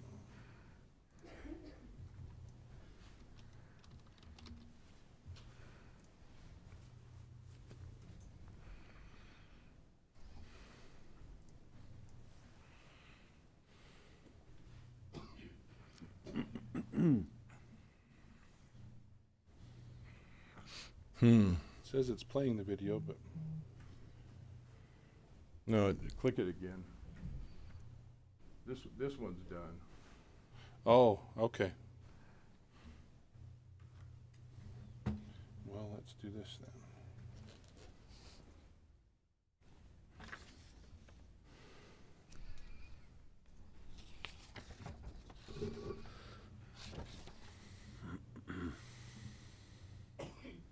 Is it further into that PowerPoint, or do I need to? Yeah, it is. It's further into it. So if you go down, and go to the number 8.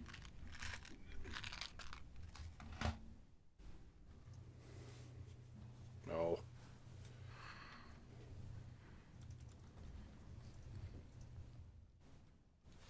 And the next one after that. Okay, so in January, there were 75 plus porta potties in this one that you're going to see, and there's 5 to 6 now, but a whole bunch more RVs. So the question is that light industry? What's going on there? Is that a trailer park, et cetera?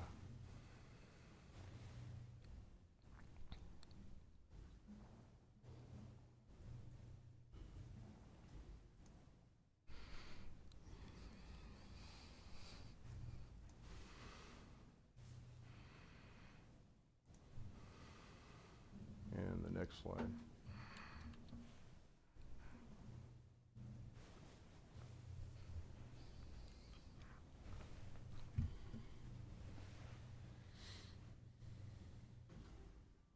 Probably have to click it again to get it started.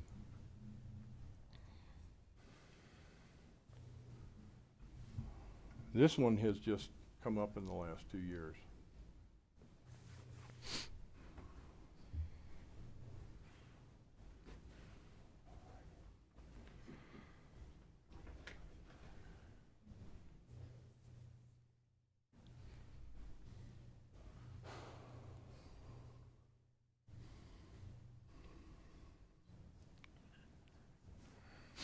And next slide.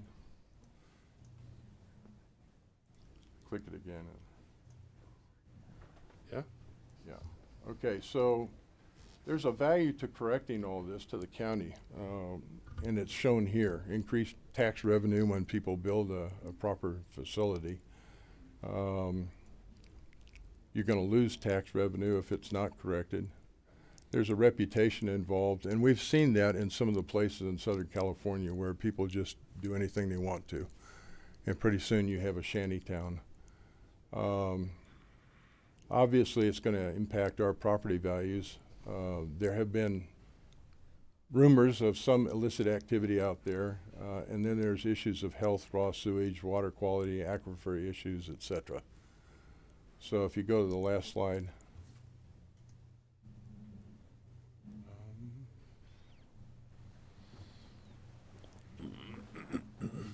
Or that's not, yeah, that's it. That's fine. So what I did here was I kind of pushed all these together to let you see what it looks like. When I was a little kid, my dad wanted me to eat a lot of spinach, and I hated spinach. And so what I would do is I'd break it up into little pieces and spread it around the plate. And Iron County's kind of like that. We're a big area. And these areas that you see here are spread out all over that CVA 1 and CVA 2. But if you put them all together like my dad did with the spinach, then you find out that I didn't need any of it, and something needs to be done about it. And you know, there's a concept of broken windows, and if people let the broken windows go for very long, it gets to be a real problem. And so what we're recommending, if you go to the last slide, is that the county please enforce the zoning laws, and here are the families that are requesting that. That picture in the upper left there is from it's obviously a morning sunrise picture. And that's one of the things that all of us, including the people in CVA 1 and CVA 2, have a right to expect. Thank you.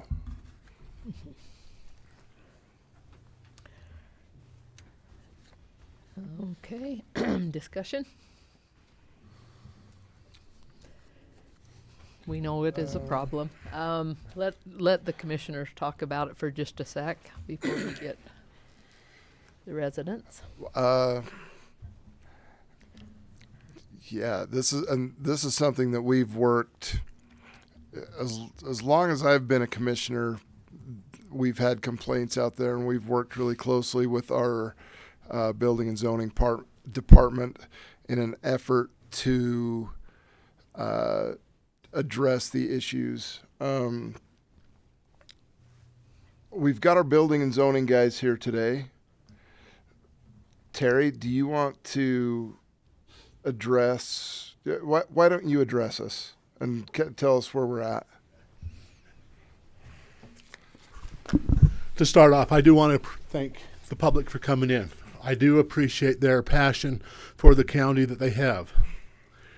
I was blindsided on this one, commissioners, to let you know up front. Nobody has contacted my office. To let you know, to let the public know, we, later in this meeting, will approve a new part-time zoning officer, which is here to see what we're going to be dealing with and what he's going to be working with. This has been a big issue for a long time. I've been here with Iron County starting I'll start 27 years in April. It's been up and down. Our population has grown from when I started at 20,000 people to over 60,000 people now. With the growth that we've seen in Iron County comes problems, and we're all aware of that. And I appreciate the support that we have had. Commissioners, you have been great to support. Past commissioners have been great to support us. We're at a point now that we've finally got things worked out that we can get a part-time zoning officer to start with.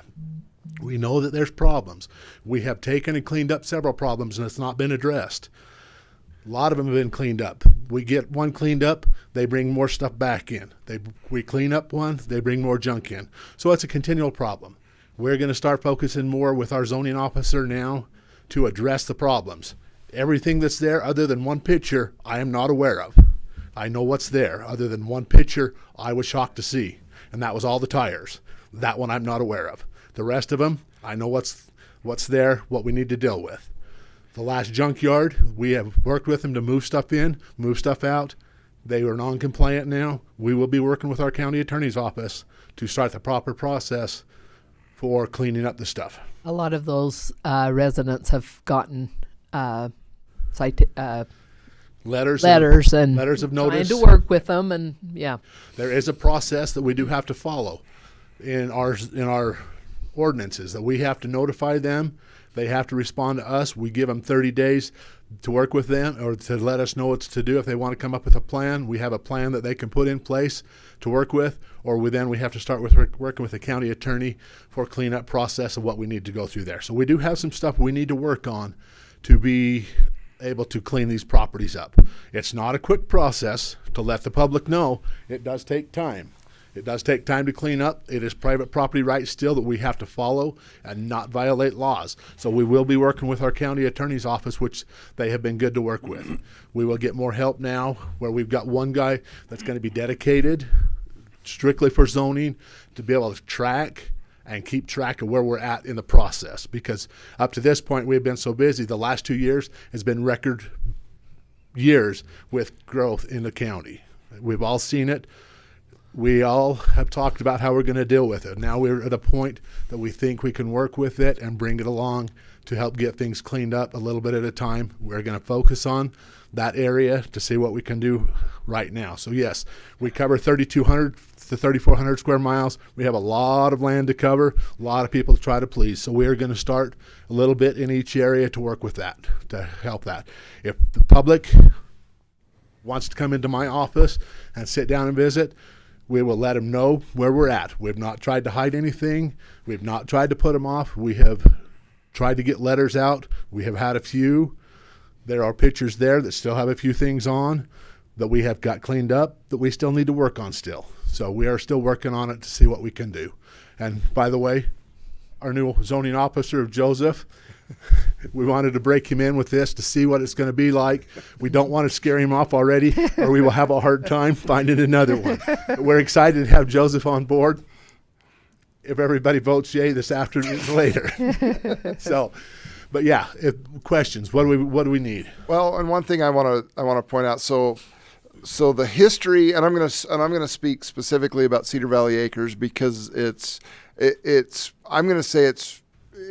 in our top probably 2 hot spots in the county with issues like this. A year ago, end of 2019 coming into end of 2020 coming into 2021, we approved a zoning officer for this very reason, and the specific conversation was Cedar Valley Acres. We've got to have somebody that can concentrate on zoning and help fix this.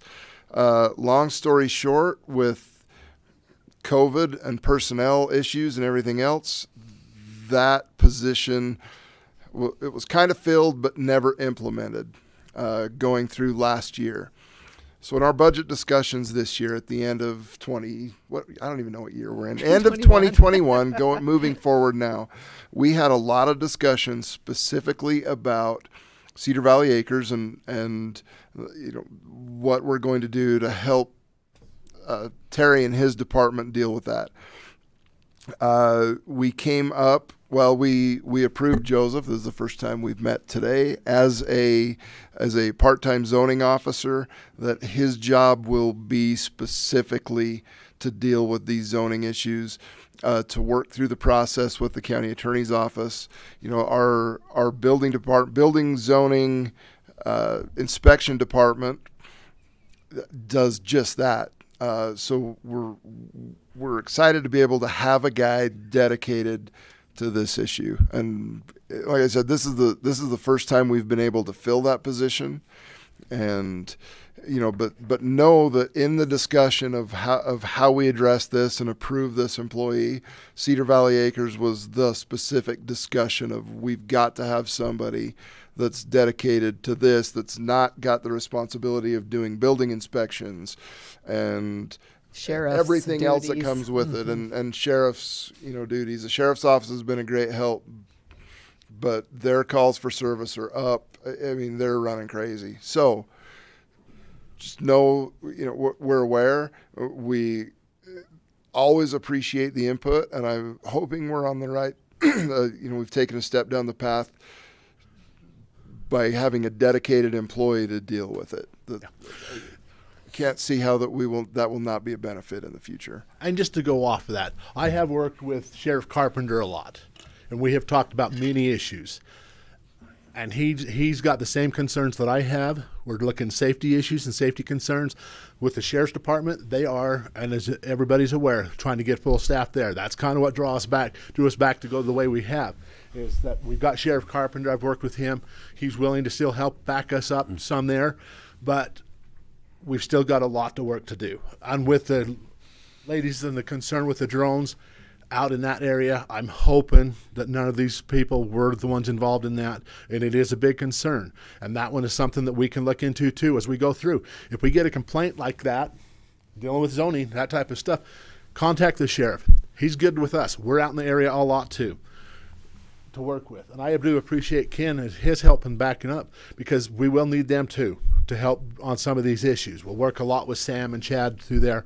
But I do hope that that a public realize that we are now stepping up to try to help his last slide, clean up the county and take pride. Well, we've always had pride. Yeah. Now we're trying to step up to help get things cleaned up. So that's kind of where we're at, is we haven't put it on the back burner. I can show them hundreds of letters that I've sent out in the county to try to get things cleaned up. Yes. But with the business of everything else, taking care of permits, zoning stuff, and other stuff that we've got, it sometimes get put on the back burner and we get misplaced to where things are at. So we're hopefully on track now to get it worked out. Sam, could you maybe address the legal process? If somebody moves in a bunch of washing machines, what the legal process was we go through? Maybe explain that. Sure. So as far as I'm aware, some of these ordinances, if there's specific violations, they can be charged as an infraction or a misdemeanor. Otherwise, it could be considered a nuisance. There's a civil process. You'd have to file a complaint and go through the court process, and they would receive the opportunity to be heard in court, and it would take time, like Terry said, but that's a little more extensive. Usually we try to work in terms of notification, citations with infractions, and then potentially misdemeanors if they're egregious enough or if they accumulate enough infractions. But that's just a general overview of some of the processes, and it would be a case-by-case basis. Very good. Any more for me? No, If I need to, I'll come back and stand up. But you're in charge, Commissioner. I'm going to let you take and go the direction you want with it. Well, I want to That's thank kind of Terry give 'em because I know they have been overwhelmed. All of us know what our growth has been, and they've done send out the letters and that type of thing, and now we're at the point that we've got to start taking some serious action. Definitely. So thanks, Terry. Thank you. Sure. Absolutely. You betcha. This is Bruce Anderson. Bruce Anderson, Iron County. There is action being taken. I wasn't aware of this, John. I should read the agendas, but I don't some days. Sorry. But John called and said, hey, can you meet out here today? And I said, yes. I'm over the landfill. And just last week, Ken and I was talking, and we have garbage issues out here because there's so many people that are not on the system that are just cheating it right. But Ken agreed to give up one of the cans at the sheriff's office, a big one, and we're putting it out there tomorrow. So there's action taken from the county right now to try to help things out, but it's hard to, for my deal, I think I counted, when I went out and did that thing, wasn't there 46 basically squatting units out there? I think it was 46, wasn't it? Right in there that are illegal on them, that don't have building permits. The building permit is what gets my office started on the building. Exactly, and that's so when you guys are frustrated, I get it, but there's a can coming. Oh, I know you guys. We will. Oh, yeah. We will. Yeah, absolutely. Yep. Yeah. Oh yeah. Yeah, we so will. That's that's what we're doing. We started this last week, and we just don't know where to put it right now, I guess.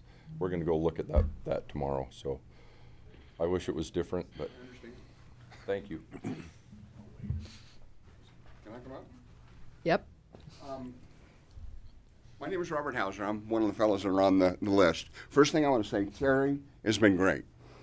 I moved here 3.5 years ago from places that had this problem. I was drawn here by some dear friends, the Logsons. I just finished up getting my C of O on my property out off 7,000. I don't want to attack Terry. I don't want to attack anybody. I don't want you guys to put a bullseye on me either. I have concerns out there. I've heard this from other places I've come from, and I'm not going to get into that. I love you folks. I love Cedar City. I'm new. I'm one of the guys you probably complain about if I tell you where it's from. But it's a great place. If there's something I can do personally, I'm an old retired guy. I'd love to help. Sue Longson can recommend me. I'm a retired builder, and I know what you guys got to go through to get this kind of stuff off the properties. I understand it completely. But I think our group, speaking for our group, I'm new to the group, and they've heard this over and over and again. Terry's hands, obviously, from what I hear, has been tied. This correction officer would be a tremendous help. However, I would not want to be in that position without a gun on my hip. There's some issues they're going to walk into out there that I wouldn't want to walk into. So, I understand that, and that's all. I just don't want to be told that we're fixing it.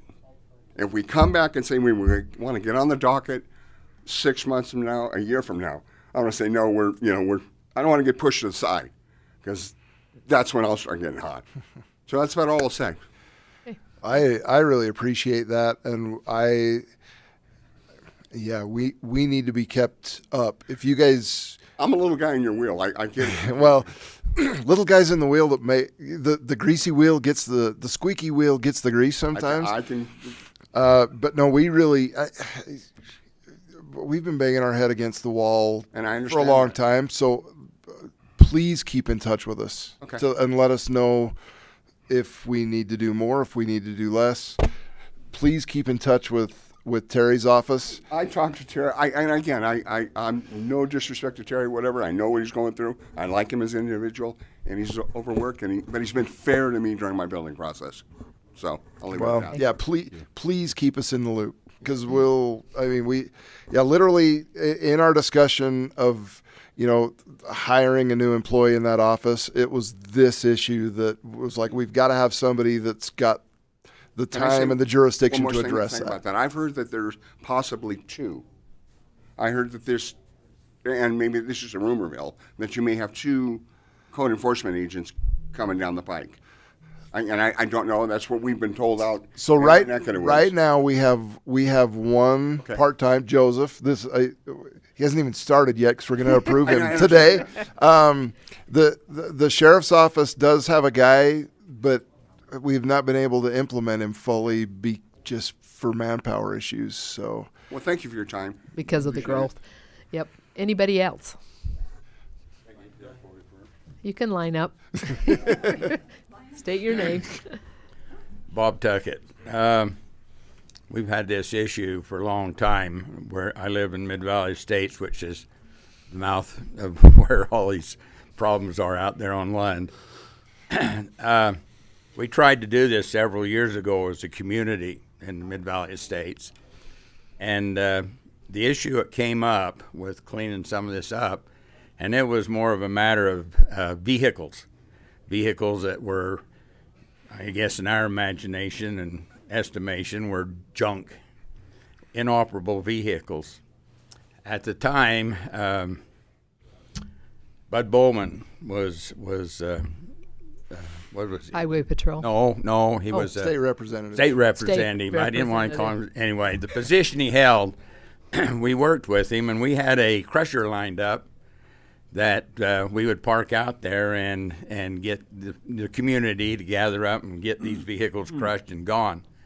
We come into a major roadblock, and so part of my question is we have these ordinances, but it seems like our ability to enforce them and put enough teeth in it that these people, that junk disappears.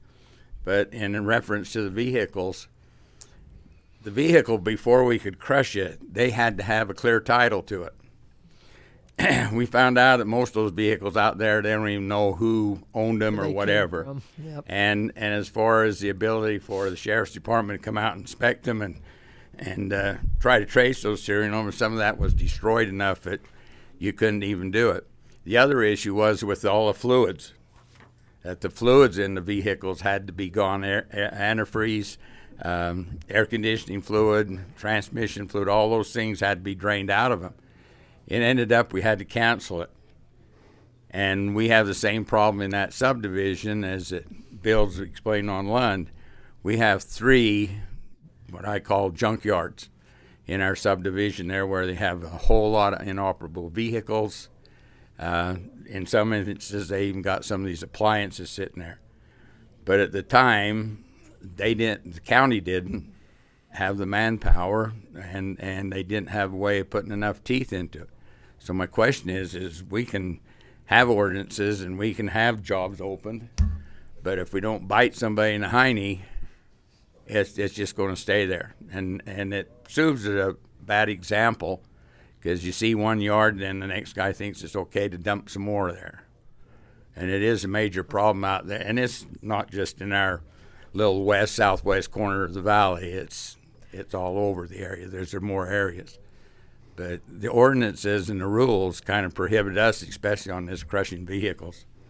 We couldn't do a dang thing with them. Thank you, Bob.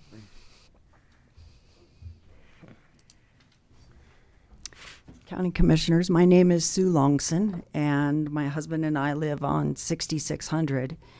And I have had the opportunity several times over the past several years, actually, to speak with most everybody here about what has been transpiring on Lund Highway. But I want to address my initial concern, and my initial concern is, yeah, it looks bad. But my concern is I feel for the individuals who are at a place in their life where all they can afford to live in is a semi-trailer or an old travel trailer.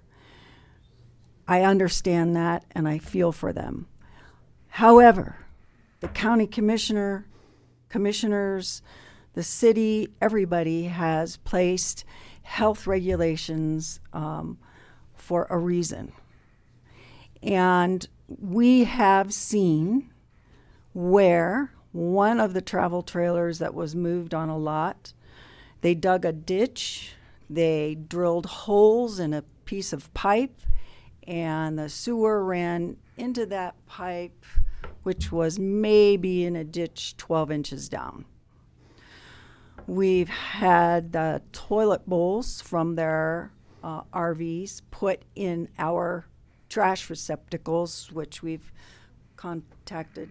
I was like, lit up everybody's phone over that. It's a health concern for all of the community. Our wells are, because we're up the road, and I've spoken with Paul Monroe and at the Water Conservancy District. Our well is 380 feet deep, right, Paul? Static water level at 266, hasn't changed in 20 years. Thank you, Lord. But down where they are, the aquifer is a lot closer to the surface. If they are not disposing of their waste properly, and I cannot see how it is, because we are up and down that road all the time, day and night, night and day. I've never seen a backhoe out there putting in a septic tank. I don't know if Terry knows of if there is one. Where's their gray and their black water going? And is it being disposed of properly? And that's been my concern, the health concern. In addition, obviously, to illicit activities that could be going on in that area, and that's I would like to echo what Bob said, is that Joseph, should he make a visit, that he be accompanied by one of Sheriff Carpenter's officers. Well, and Sue, I thought I could, I made a note on my phone, I'll contact the health department, and maybe one of our health department inspectors could accompany Joseph on some of these visits. Oh, absolutely. And help him with that issue. And Sheriff Carpenter's. I mean, just make a party out of it. Yep. Thank you. Okay. We have any more? Come on up.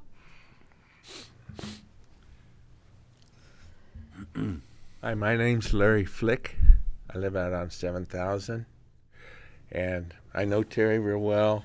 Worked with him a lot on construction, but I also wanted to make you people aware that 16 years ago we brought this to the county when there was only 6 or 8 violations going on out there, and we just got shoved over where it's out of mind. Now there's a lot more than 6. And we've been here 3 years ago. Terry came out and talked to us at our house, at our residence, said they were sending letters.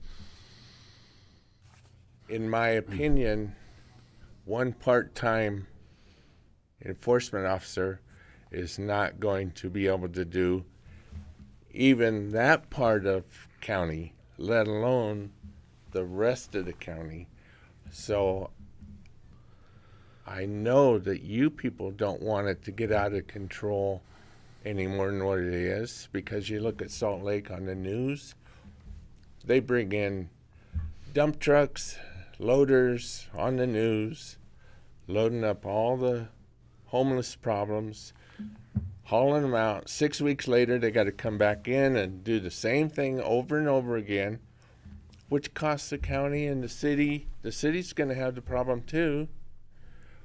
You know, so I'm just saying that we've been in front of the county multiple times now. 16 years ago we started, and we just like to get it moved up as being more of a priority instead of concentrating on, oh, we can build new houses here, we can do this. Yeah, that's part of the county's job too, but this is going to be so out of control that you're not going to be able to fix it.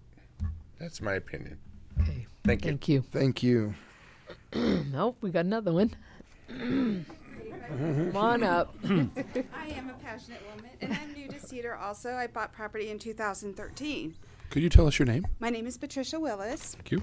My husband is a retired Las Vegas Metro officer, and we chose to move up here because it was beautiful, quiet, and clean. We bought the property. We were out by the flicks, nice, quiet, clean, peaceful. And now I feel like we built our home. I understand people's financial problems. I get there. I'm fortunate we were able to build a beautiful home, and we went through the proper channels to get the licensing, the permits. The inspectors came out and inspected everything before took us almost a year to build it. But in this last 2 years while we were building, it just seems like it's just not been a disturbance, but it's like affected our quality of living, if that makes sense.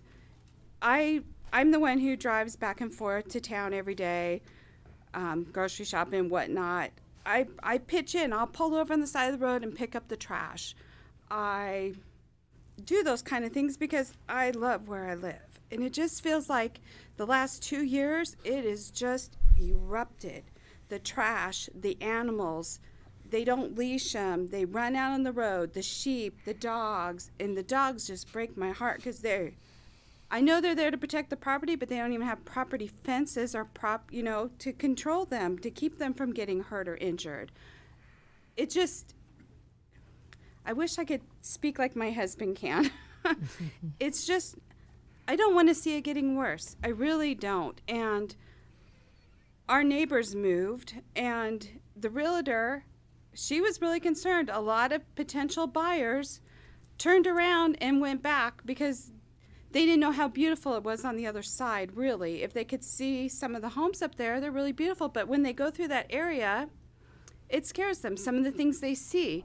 Sometimes you can drive down and you see something you wish you hadn't seen. And every day it's something new. And it just, whatever we could do to help and pitch in, we're more than welcome. We're retired. We love our new community. We're becoming part of it, getting more involved. And I'm just letting you know I'm here to help, too, because I know your resources are stretched thin. This poor kid, I don't know if he knows what he's going to get himself into.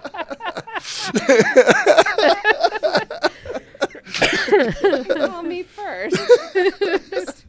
And with my husband being law enforcement, 25 years in Las Vegas, we left Las Vegas for a reason. And part of Lund Highway is starting to look like Fremont Street. It really is. And I understand people's financial situations. I get that.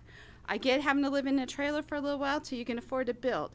But the trailers there have been there for years. Do they have licenses to build? Do they plan on building? Or are they just going to stay there like that? I understand, some people can afford this house and can't afford that house. I get it. I'm not being judgmental. That's a good word, Bob. And like Sue said with the health, I'm more concerned about the violence that can come with this. I left a big city so I have peace, you know, and I feel like it's our town is changing, and I don't know if you've realized that it's changing a lot. I don't know if you drive up that way every day like we do. That's all I wanted to say, and thank you for your time. I appreciate it. You bet. Thank you. I drive out there a lot because our ranch is out on the West Desert, so we actually drive a lot more than what. Sue had brought up, there's like a feeding lot. They just jumped off a bunch of cows, fenced it, and they're just sitting there. And there's what, at least 30 cows on a small size. On a 1 acre lot. On 1 acre lot. Oh wow. They fenced a 1 acre lot. We need to look at that for sure, Sheriff. So the question I have is there information that we can just clarify as far as reporting? I mean, got a lot of folks with a lot of good eyes that could. Absolutely. Is the best place to go to Building and Zoning or right to the Sheriff's office? No. Terry. Let me explain this again. Well, I just want to clarify. Thank you. I want to clarify to you again, John. My office is planning and zoning and junkyards. That fine young man in the doorway is to help me. He's got enough. He can't keep his hands filled up with what he needs. He will go out and help us. I don't like the accusing that we're going to scare my enforcement off because I've been here. I grew up here. Yeah. I know what this county looked like when I grew up and I lived here. And I take offense to a lot of things that's been said, but I'm not going to go into that. I want everybody to be happy. My office is the one you call first if there's a problem. There you go. Okay? Don't call these guys. They're way too busy. They got other stuff. Oh, no. If we can't get it taken care can of, call us. then we'll get with them. I can go to them and talk to them. I appreciate you coming to them because it brings up front what we are. But my office, and I've worked with many of you, my office is the one to contact, please. Which that is where the action is. The drone so that issue is the best is the place to go. sheriff's. And as I said again, I'm hoping that nobody in this room is involved in that drone issue. Because I found out where the area that it was in, I'm hoping we can be civilized with that Can I one. say one retort to you during the course of my building with court? Come on up, would you? I'm sorry. Robert Hauser again. During the entire time of my build, every time that Corey came out, I spoke for the neighborhood. Yeah. You know, and Corey just said his hands were tied. And I get it. I come from the building. I come from this.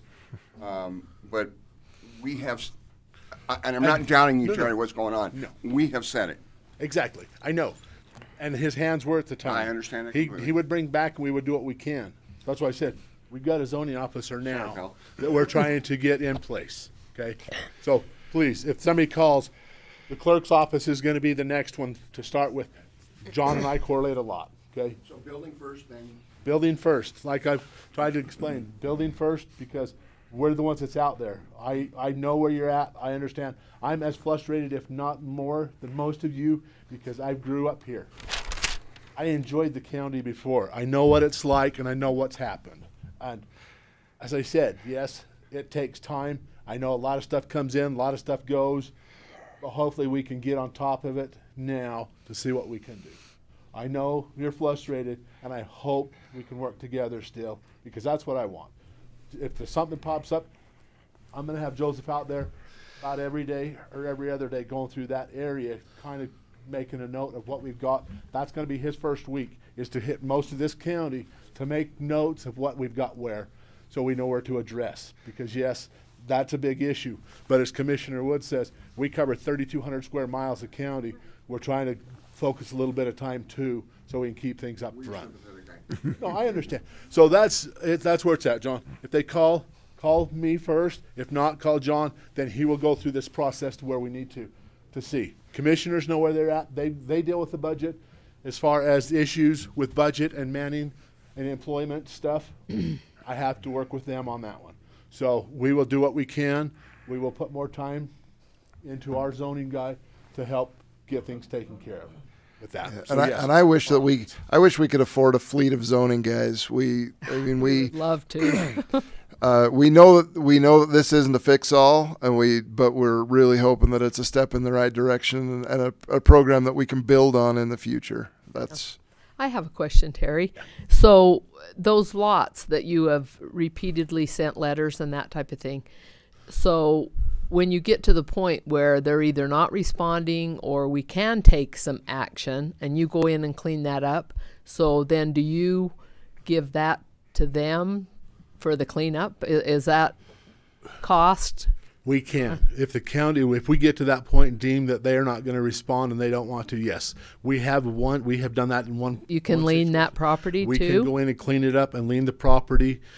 We work with, well, it wasn't Bruce at the time, it was Alan at the time, that we did clean up one property, that we weighed everything separate. We did keep track of the expenses that the county put in. We did do that one time and did lien the property. So we do have that option. Well, I think that's a great option down the road. If we need to do that, I would suggest that we look at that for sure. And if so, that's a lot of manpower that we can use, but we have done that once before. I'm hoping that we don't have to. I'm hoping that we can get the public to work with us, the landowners to work with us more, to go that route to we'd all rather do that. But the one little camp trailer that has the cover on that's half blown off, that's been there for a long time. I think that was there when I first started. Yeah.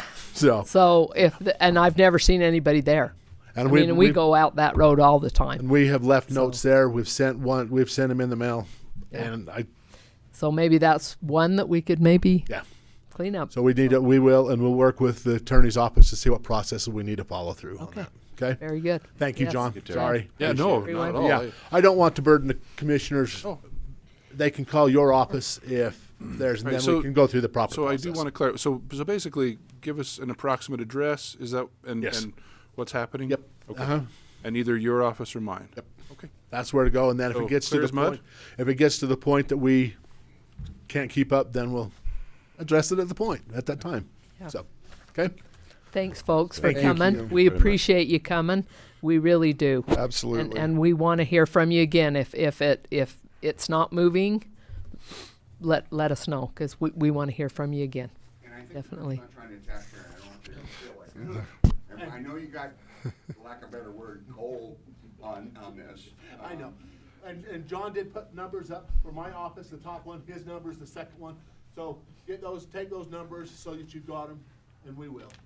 I promise we will look into it. We are going to start doing more with it. I've got Tim dedicated to that side of the stuff, and he's not being into my building stuff. So very good. Moving on, we're going to make Dan Jessen wait. Sorry. We need to go on to number 5, and then we'll come back to 4. Discussion and possible approval of an updated Iron County School Board District map. It sounds so innocuous, doesn't it? I know, and we're going to turn the time over to John, and he is going to take us through that wonderful process that we've gone through. Glad this is an easy one. Softball. Softball. Nope. Oh, no. Thank you. No, thank you. You guys have a good day. Travel safe. Thank you, guys. Yep. Thank you. Mm-hmm. Thank you. Mm-hmm. Thank you.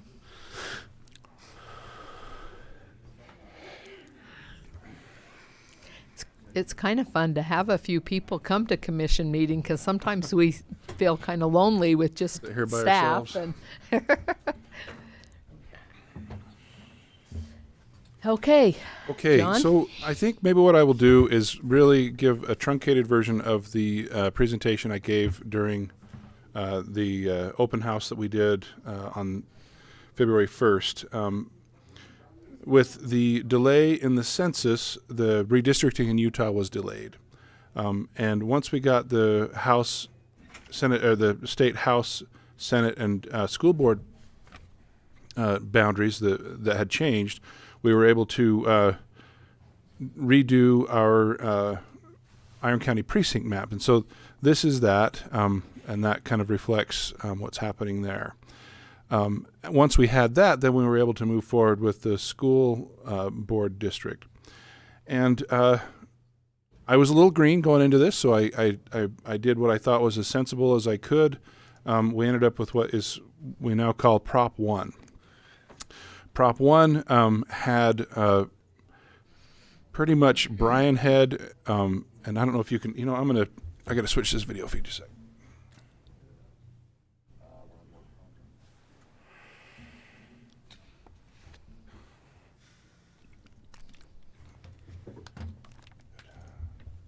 Okay, now the folks on YouTube can follow along. So what we did was we combined Bryan Head, Paragouna, Parowan, and even out to the Lund precinct, which is on the east side of Mid-Valley. We were just talking about this area right here, and you can see this kind of light tan one with 5887 in it. And then we had a few other we had 6 other districts. We had the south of Cedar and Canaryville. We had this yellow one that included some of downtown and went over Lay Hill and down to the new, help me out, what's it called? Down the Talon Point, Eagle Ridge at South Mountain. Okay. And then we had this other one that started clear over here by the freeway and included West Cedar and went all the way out to the Nevada border and all the way north to Beaver County. We also had one on the east part of Cedar and one that incorporated Fiddlers and the Sumbo area all the way down to 1045 North, or the Playhouse Road as everybody knows it as, which is funny because the Playhouse isn't there and I've never been to the Playhouse, so but everybody knows where that is, 1045 North. You could also say the skate park. Valentine murders. The Valentine. My dad was there that day. Yeah, that was actually fantastic. the anniversary. Was it really? Today. On It was. That was rough. And then I was particularly pleased, Enoch, this kind of grayer one, 8876 number, we had all of Enoch plus a little bit of this bit on the west, which is now, if I pull this back up, the Three Peaks precinct, right? So that was Proposition 1.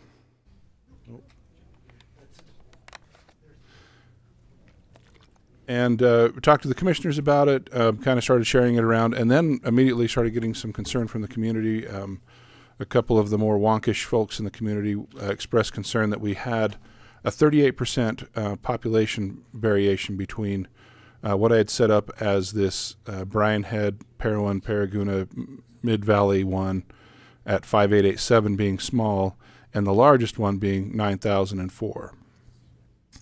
The state code indicates that school board districts shall be set up by county municipal leaders to be as substantially equal in population, as compact, and as contiguous as practicable. And because of practicable and having a conversation with the attorney and the commissioners, we felt like that was okay. And we had these concerns expressed in the community. One gentleman, Bracken Longhurst, used Excel to come up with what would be Proposition 2, basically rolling the east part of Cedar into this other precinct and bringing it up to 8462.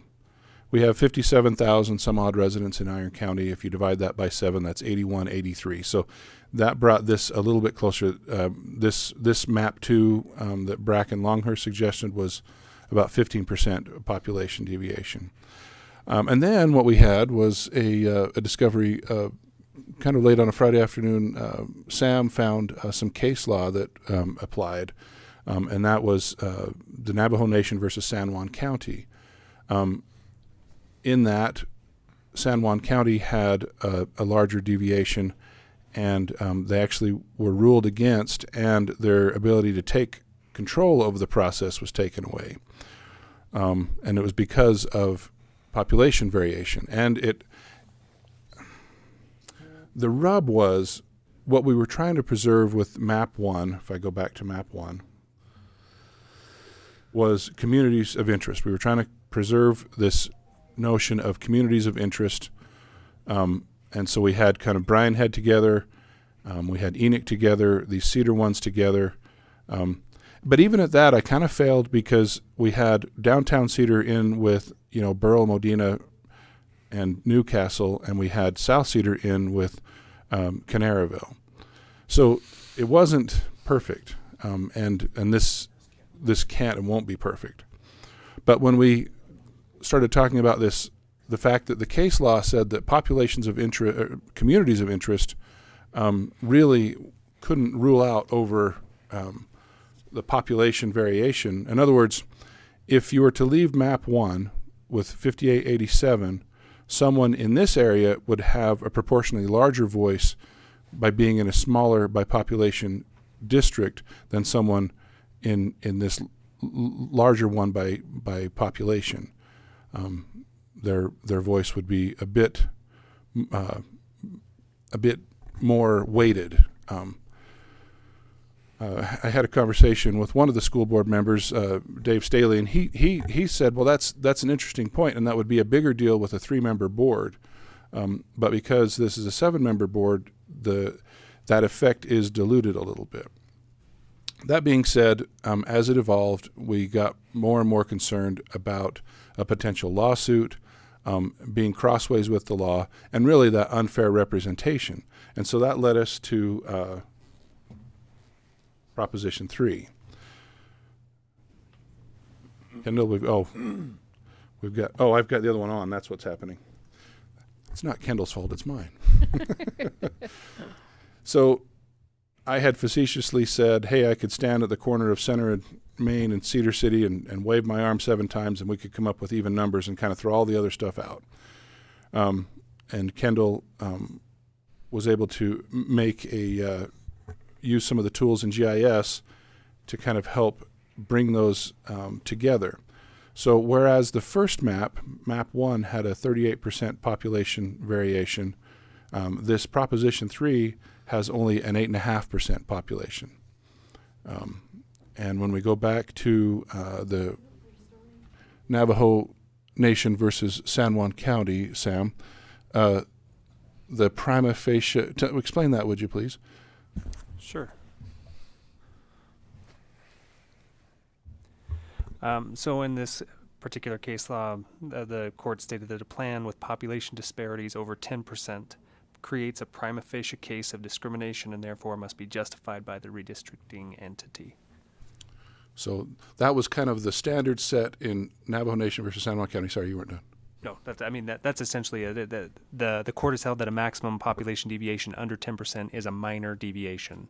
And so they're saying safe haven wise, 10% is the goal. 10% your number. And the further you skirt from 10%, the more scrutiny is applied and the greater justification is needed.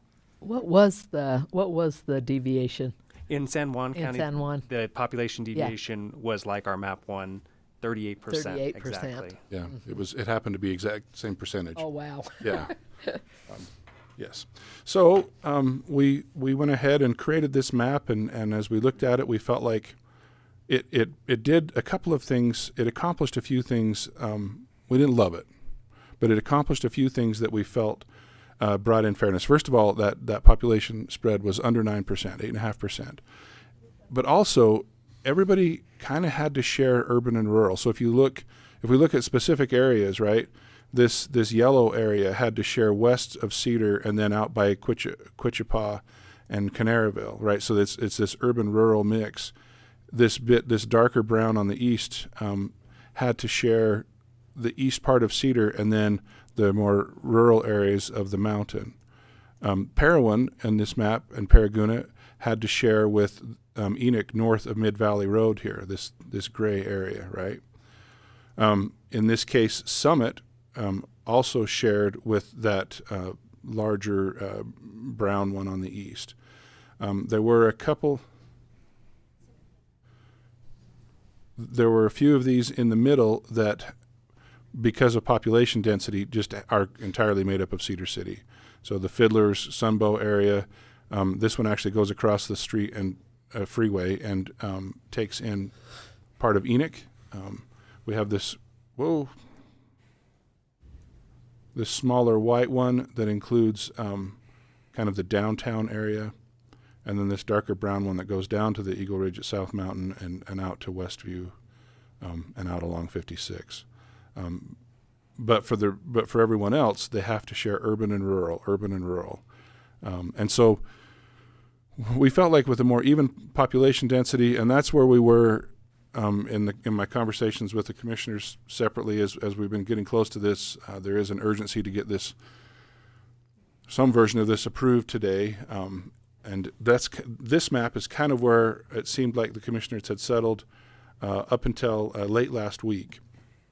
I received a phone call from the Parowan mayor and a couple of their council members in Cleve, and they went ahead and during their meeting had written a letter, and I'll just give a little bit of it, but basically their contention was we would prefer that you do the Proposition 1 map versus the Proposition 3.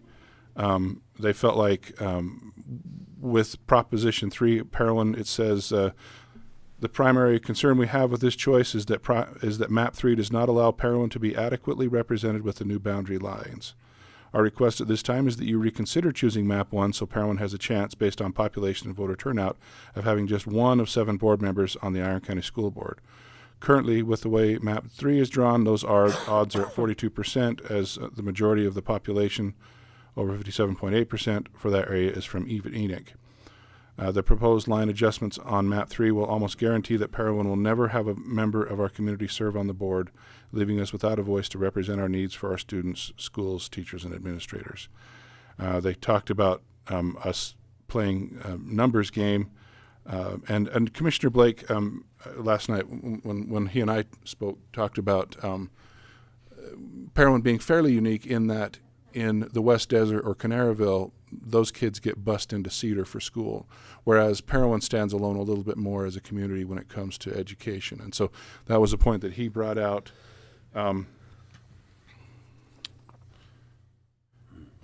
Also from this letter, it says, to summarize, we would like to be on record that Parowan's governing body does not support the new boundary lines proposed on Map 3. Separating towns that all attend the same school and dividing communities of interest through lack of representation is not and will not accomplish the desired goals. And so I do want to push back on that just a little bit. The law does not say follow elementary school or high school boundaries. It says create districts that are as even as practicable when it comes to population and to be as compact and contiguous as possible. And so that has been the challenge. Multiple conversations over the weekend. I was supposed to get away. My wife and I were on vacation, and I spent an hour on the phone with Dave Burton, which I thought I saw here, and an hour with Cindy Bullock. My wife was waiting to go to dinner. But I think it's worth it. This is very important. There are times when in this job, I'm glad I'm sitting in this chair and not those chairs, and this is one of those times. There is no easy answer on this. You can either go for that community of interest, kind of like we outlined in Prop 1, where you've got a much smaller community or population in the 1, and this was me kind of hand doing it on purpose, or Prop 3 that just says look at the numbers. And there is an argument for fairness. There's 2 different fairness arguments with Prop 3, and I haven't talked about Prop 4 yet. But the 2 arguments are this: with more even population distribution, your vote isn't more or less weighted than in another area, and I think there's a lot to be said for that. The other thing is, with the exception of the ones downtown in Cedar, just because of population, everyone has to share some urban and rural.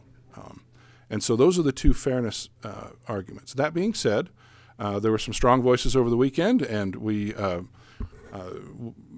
throughout this process, I appreciate our GIS guy Kendall, and he on the quick this morning made us a map Proposition 4. And John, just before you jump into that, in light of Parowan's letter, I just wanted to read a specific portion from this case that I think is driving some of the analysis here. The county's primary justification on appeal is its school community philosophy.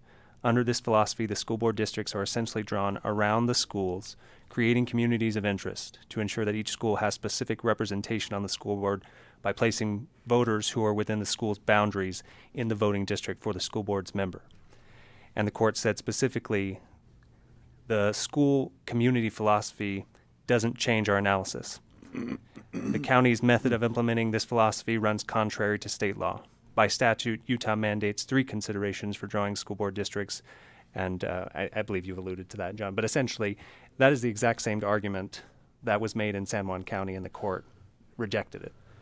And so that's one of the other concerns that was presented to the commission, and something we tried to grapple with, and I think you've, again, addressed some of that in your presentation.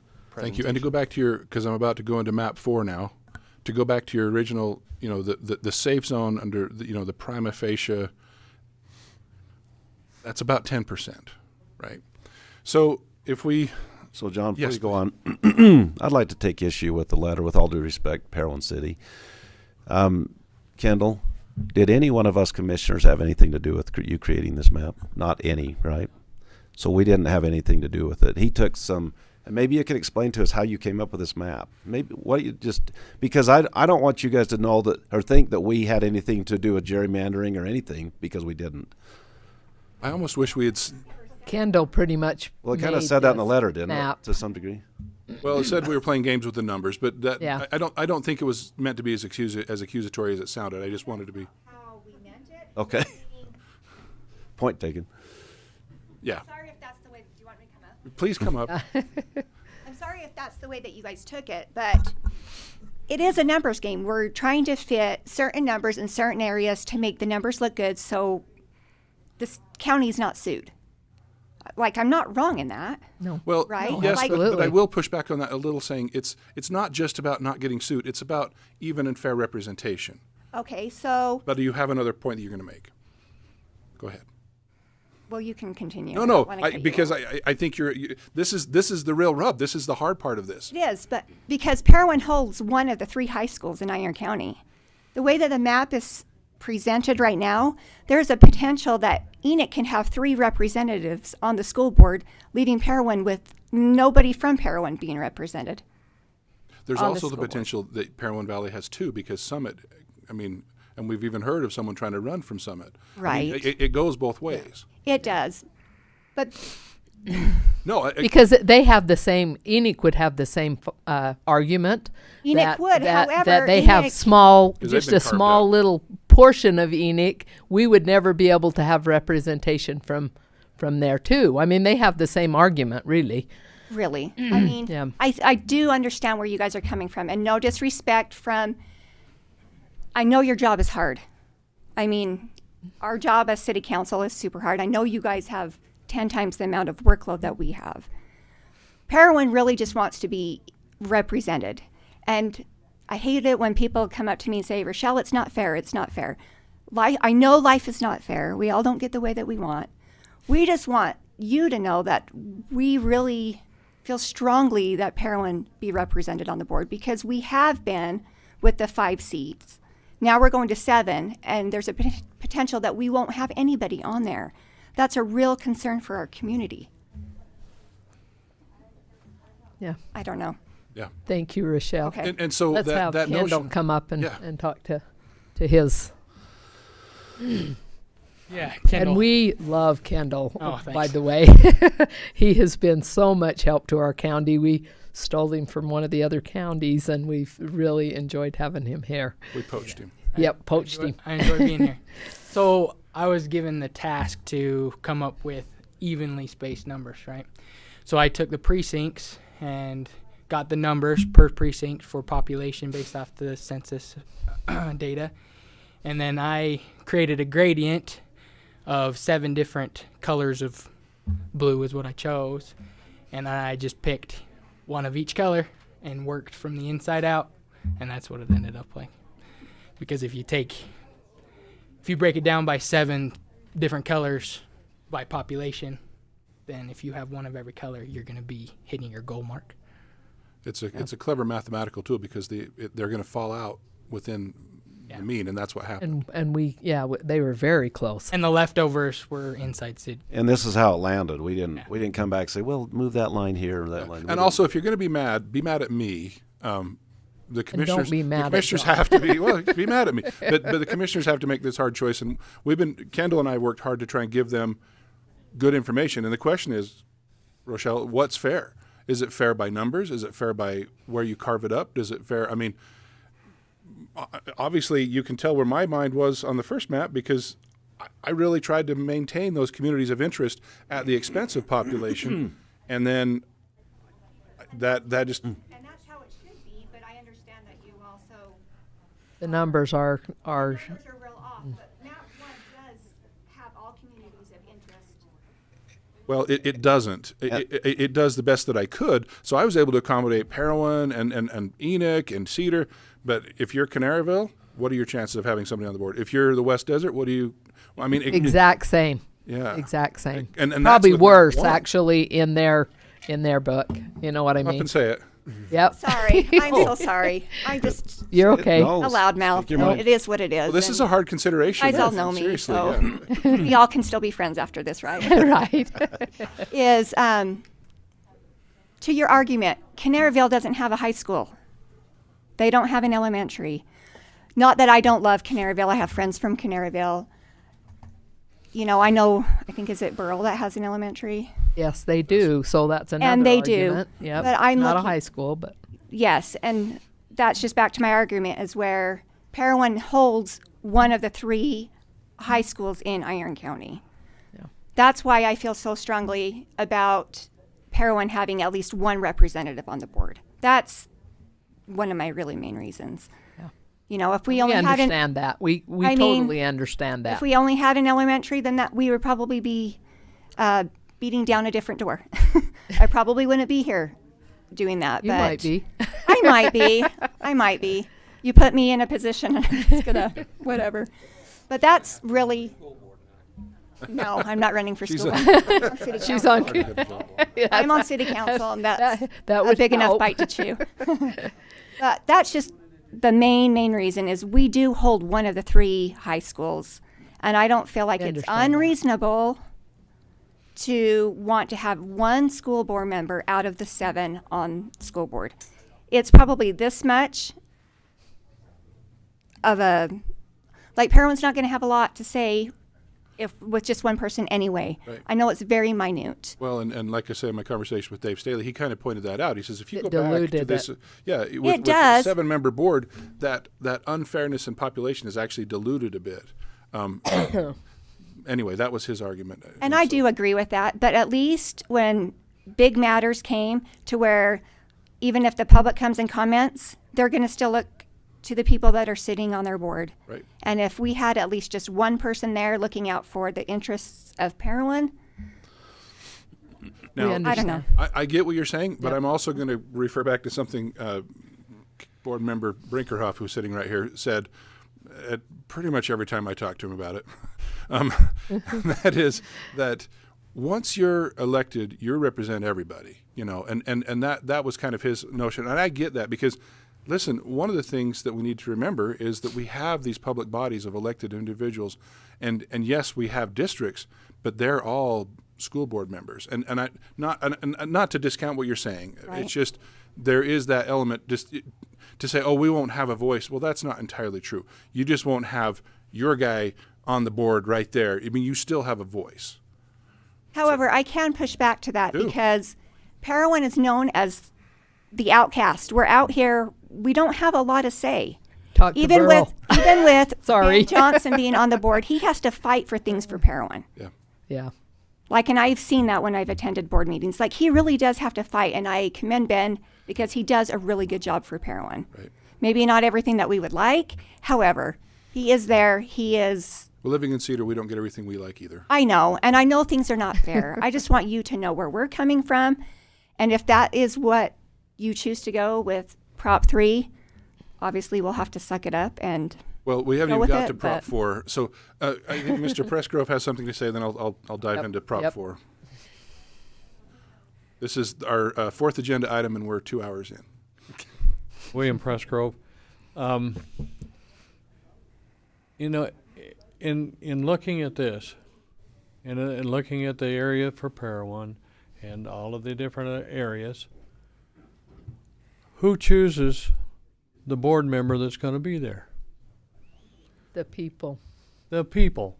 If Parowan really wants to have somebody on the board from Parowan City, then Parowan needs to get together as a group and make sure that that individual is voted for. Yeah. That's a good argument, and Parowan did include that in their letter, basically saying we feel like we'd be outpopulationed by Enoch. But to Mr. Pressgrove's point, with somebody dynamic in there, support him, and nothing says that a person from Parowan can't come campaign in Enoch, where I grew up. So all that being said, had an interesting weekend, which led us to Proposition 4. Also, just tuck it away in your head, Prop 3 has a population deviation of 8.5. That's going to be important in about 2 minutes.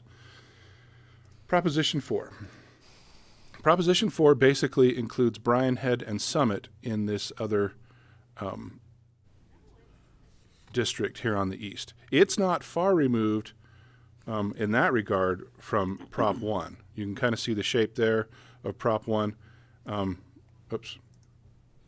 Now, if we come to Prop 4, the real problem this causes, when going back to the numbers, is that this darker brown one here is now goes down. 7287. Yeah. No, that's not the number I expected. 7287. Yeah. That's the east one, right? Yeah.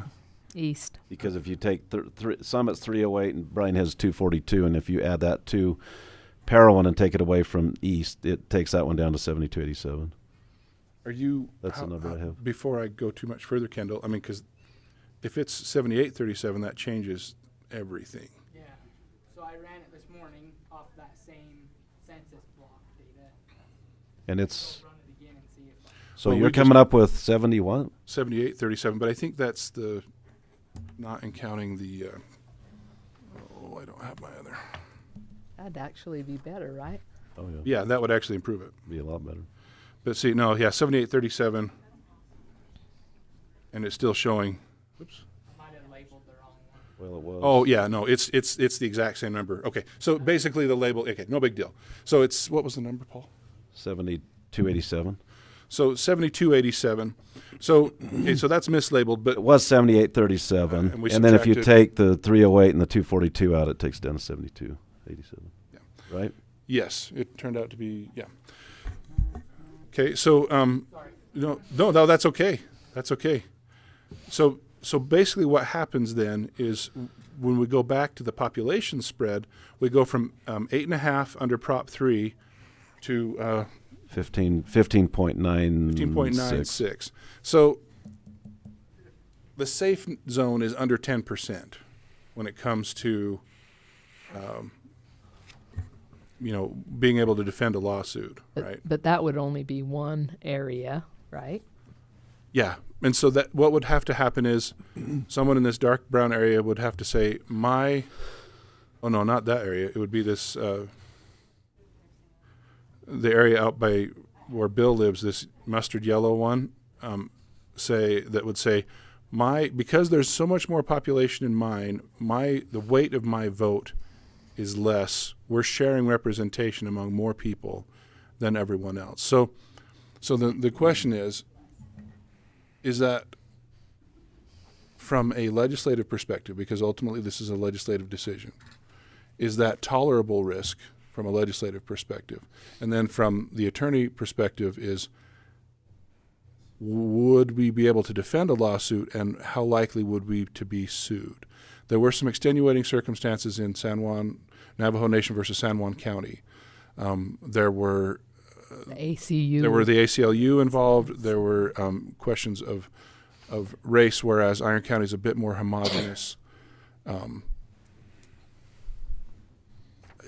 So anyway, that's where we are. That after the weekend, we kind of ended up with that, and that gave us a 15.96% spread versus an 8.5% spread. And so that's Proposition 4. And I think the horse is dead. Commissioner Brinker. Sir, if you former could Commissioner step to Brinker, the podium and Councilmember state your Brinker. name. Dale Brinkerhoff. Looks different from this point of view, by the way. A lot more handsome. Simply doesn't it? need to make mention for those who may not understand the reason for redistricting is because of state statute that requires 7-member board when school attendance exceeds 10,000 students. It's not something we wanted to do. Or 50,000 population. And we actually went over both this year. But to your point, the district hasn't been involved in choosing the map. We shouldn't have been, and we weren't. I like your point of view that the county has not been instrumental. It's been done as equitably as possible.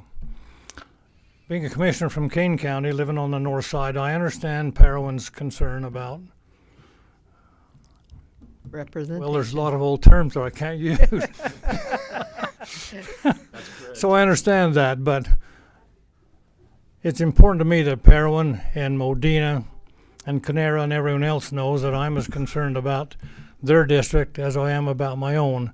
Once the election is over, we need to, and we do, conduct business as a board, not as a individual representative of a certain district. So I'd simply express our gratitude to the labor and the time and effort that's gone into this map preparation. I want to tell you that we will accept it graciously with whatever you choose and vote on today. We will accept it tomorrow night in meeting. We don't have to approve it, as you know, but we do have an agenda item to officially recognize it and accept it and move on with your decision. We appreciate what you do.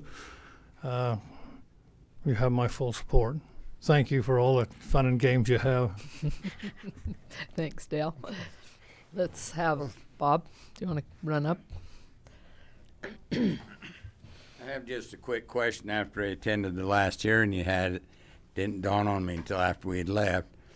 I understand that we've calculated this on the population basis. However, in looking at that and me tootling around town, the population in some areas has more children than registered voters. And True. so it looks to me as some of the That's how we're dilemma is mandated, that right? We're some of these mandated by districts have voters. more registered voters than other districts. True, very true. But we are mandated by Just strictly state, population? Voters. It is voters, or is it Yep. is it just general population? Registered voters. Registered voters. Okay, I didn't understand that from last one. I thought, because there are areas where there's 1,000 kids. Oh yeah. Yeah, only you're 2 adults. right. Yeah. I mean, True. That's exaggeration, but some of these boundaries have got a whole lot more youth population. And Well, this is Utah. I won't touch that with a hot poker. Okay, thank you. Thank you. Thank you. Yeah, to Commissioner Wood's point, David? unfortunately, that's not the criteria we're allowed to go by. Yeah, David Burton. I appreciated Councilmember Burton. We had a good and we did conversation. too. We did too. Yeah. Friday night. Great. Even though my wife was waiting to have dinner. I didn't say anything to you about that. I apologize. I didn't say anything to you about that. David Burton, Parowan City Council. First off, I just want to say that the letter was not intended to be offensive or to be aggressive in any way, It was wanting to be heard is what it really amounted to from the city council, from Parowan City Council. But Parowan, in that respect, wanting to be heard, we need to understand what Parowan is. Parowan is unique. It has traditions, custom, and culture that cannot be replicated, but it can be easily lost. And that's what we're trying to preserve. And I know the arguments, the population. John and I had a discussion. I appreciate the discussion with Marilyn. But we do want to be heard, and we want to be able to preserve those traditions. And if you split up a community, which you do when you take the high school and take those that attend the high school and place them elsewhere, you're splitting the community up. And I know Mr. Brinkerhoff, he says when they get to the after the election, they become one. And I appreciate that to a certain extent, but we still have our individual, perception and perspectives. And we just, we really just want you to be able to give us the representation from this end of the county that we want the working relationship from the commission. We really do. We've tried to express that and do that in our actions on the fairgrounds. And we just would hope that it could be reciprocated. We appreciate you. We appreciate everything you do. It's not easy. It's not easy to please everybody. You can't. You can't. But we just want you to try, if there's other options which you have described, if this number 4, which is just, kind of brought to light. I haven't really looked at it that closely, but if there's something that we can do, I think it would go a long ways to making Parowan more unified. And we're working on that because there's issues that are trying to divide our community right now. And we don't need another issue.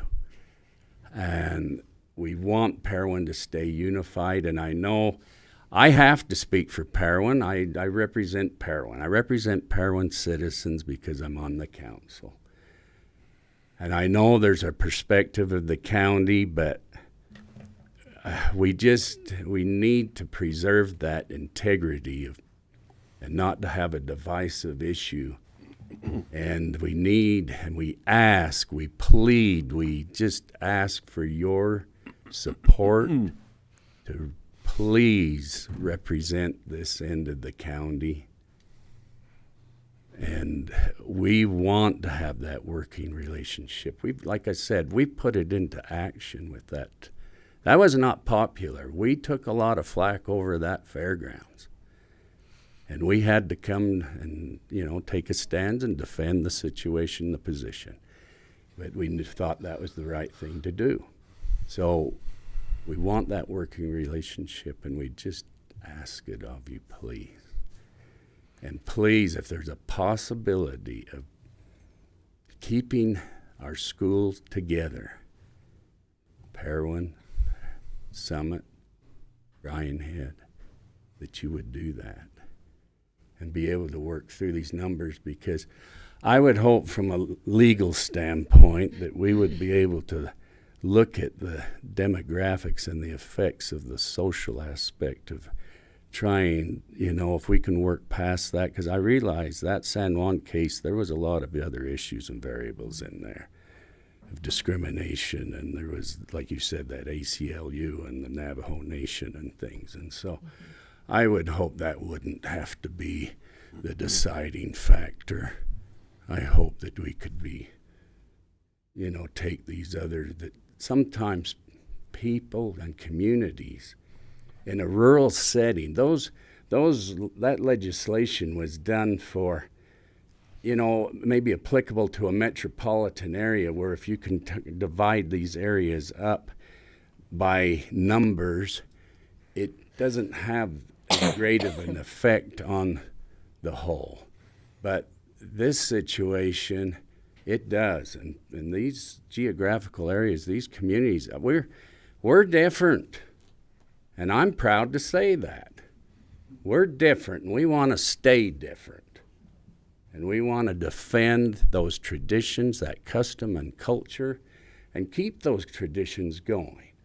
I hear that from everybody, that not people that are residents, but people from others that are exposed to these traditions in these schools.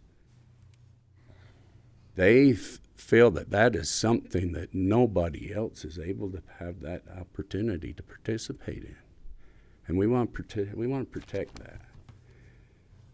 And just as a side note, I was kind of surprised. I take responsibility, but I talked to my brother last night Rex Burton, who has taught school for, I guess it's at least 44 years.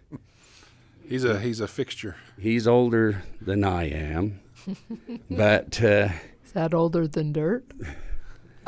look, Brigham Young signed my yearbook. Anyway, he didn't know about this.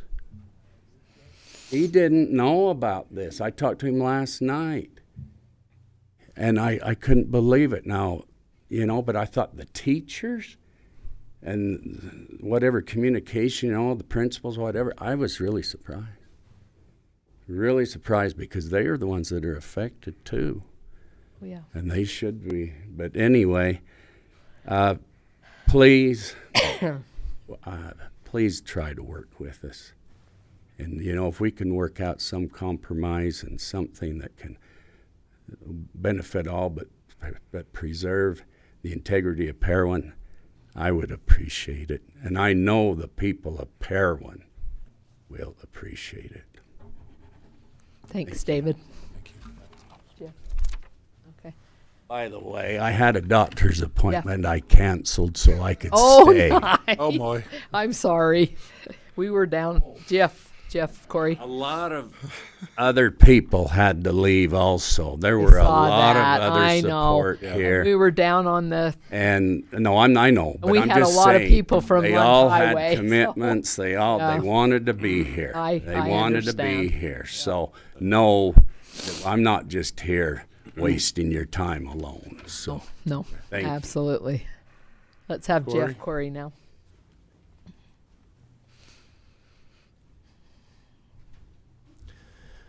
Jeff Corey, County Commissioners, first of all, thank you for all your work. I appreciate what Mr. Brinkerhoff has stated, that when we do cast a vote on the school board, we're casting it for the entire county. I appreciate as equal representation as we can possibly get, as is the House of Representatives of the United States. I myself may not be the most popular guy in my neighborhood right now with some people. We took a vote on the East Elementary last month.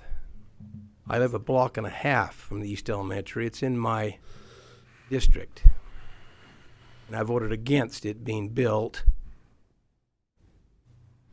on that same property simply because that's not where the growth is. And so, anyway, I understand that. I appreciate the work that's been gone into these maps. I am well aware, as Dale Brinkerhoff has mentioned, that when we vote, we hopefully will vote what's best for the entire district. And I am a very much proponent of as much equal representation for each district as possible. Thank you very much. Thanks, Jeff. Anyone else? Paul has some comments. Yeah, so it's been quite a process. When this first map came out that John created, I liked it. I thought it was great. And I really did focus on the community of interest aspect of it, and even defended it pretty heavy against some of my constituents that disagreed with the 38 and were very concerned about the 38% differential. And then we had a community member that reached out and put a lot of time into creating map 2, and I really appreciated his efforts. We considered that, and then we've talked about how Kendall came to map 3. And I was excited. We had a really good, robust discussion in this commission. Actually, it was before map 3 was completed. We had a really good, robust discussion in this body, and then we scheduled a town hall in Cedar City, and everybody that came were pretty much on the same page. Yeah, map 3 looks really good. And so And then we got the letter from Parowan City, and we respect that and appreciate your letter. I don't take offense. I just wanted to point out the one because I want to make sure that we as commissioners have had no gerrymandering input at all. We have not, and so I just want to make that clear. Sometimes I get a little bit. Sometimes my emotions are on my sleeve, so I apologize for that. So we got the letter, and that was kind of 11th hour. That was Friday, and so. Well, actually, Saturday, I think we read that, and so I called Kendall last night, or emailed Kendall last night. Said, "Hey, can you be to Parowan by 7:30? Meet you over there and kind of go through and see what we can do." And I ran the numbers last night, and I've also looked at this case in San Juan a little more, and it is different. You know, that case was dealing with 3 county commissioners, not 7 school board districts. It was 3 county commissioners, and they weren't at large. They were district commissioners, and so I think it was a little bit more contentious in that setting. But I ran the numbers last night. And if you take the east, and I just kind of labeled these myself, but if you take the east district, it was 7837, and if you subtract Bryan Head and Summit out of that, it decreases that one to 7287, increases Parowan to 8462, and if you take the east one out, that becomes the smallest. And maybe consider that an outlier because of what that did by taking Bryan Head and Summit out. And you take Parowan, I'm calling it the west area, which would be Burrell, the south area, which would be Canaraville. I call it the inner city north, inner city, and then inner city south. That's kind of how I labeled them last night when I was working on this late. And if you take those 6 districts right there and you do the math on those, it's about a 6.5% differential amongst those remaining 6 districts. It's really close, really, really close.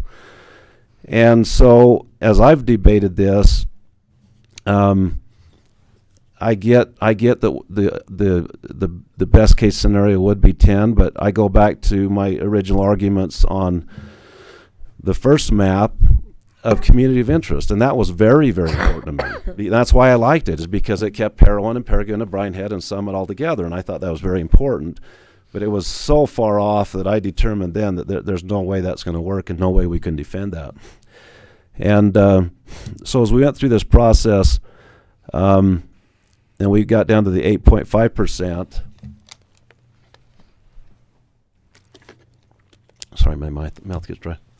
As we go through this process, and we end up going from the 30, and then we go to map 4, and we go from the 38% down to the 15.96%, and this has been a tough decision. It really has. I mean, none of these are easy, but I did call Frank Nichols last night, a developer that's really has been the main instigator of the Fiddler's Canyon development. Now, having going into this, I know there's a lot of development, a lot of changes. We might have to look at this map again in 2 years. I mean, there's a lot of development going on. But talking to Frank, and there's a lot of lots, a lot of townhomes, a lot of lots going up right now in Fiddler's east of Fiddler's Canyon Drive, kind of east and south, which could have an effect in the next few years of hundreds of voters, which would increase that east of district by quite a bit and move it back up closer to the others. And so, but yet, I don't want to put the county at risk. I don't want to put the county at a risk of a lawsuit. I hope, in the beginning when we first started talking about this, I thought the substantially equal in population, the communities of interest, and the compact and contiguous were all kind of equal parameters. And then we dug up this lawsuit in San Juan and determined, well, it leans heavier towards the substantially equal in population. But having said that, the more I think about this, I do think it's important to keep in my view, I'm one vote, but I do think it's important to keep and I think that that's an argument to be made, is communities of interest. And so, to me, and I hope that I don't want to put the county at risk, but I do think we have to factor in these other things as well. And so, right now I'm leaning, and I don't know, I'm sure Mike and Marilyn want to talk too, but at least right now I'm leaning towards voting for map 4. With having said that, So Mike, Yes. you take the floor now. So I have, from the beginning of this process, I've had a lot of opportunity to speak with educators. It was interesting, and I believe I said it in our last public hearing. When this started, a group from Fiddler's Elementary reached out, and a group from Enoch Elementary reached out. I was surprised that they were as passionate about it as they were. And even in those early discussions, they said, whatever you do, just don't lump Parowan with Fiddlers. He said basically who attends Parowan High School needs to be kept together, because they said, we as Fiddlers and we as Enoch, we don't believe that Parowan will get fair representation if you lump them in with us. I said, well, that's interesting. They said, we really believe that don't lump Enoch in with Cedar because it's going to take away their representation. And that was early on in the conversation. Even before that, I think that was when Map 1 first came out. So even in the last several days, I've had a ton of input from people in Parowan, people in Summit, but a lot of educators as well. I guess, so I have a sister that's a school teacher. My mom taught school for 30-something years. They're kind of my people. And I've, after looking at, I read the legal decision in that case as well. I think that we're different in Iron County than San Juan County. The last thing I want to do is throw the county into a lawsuit.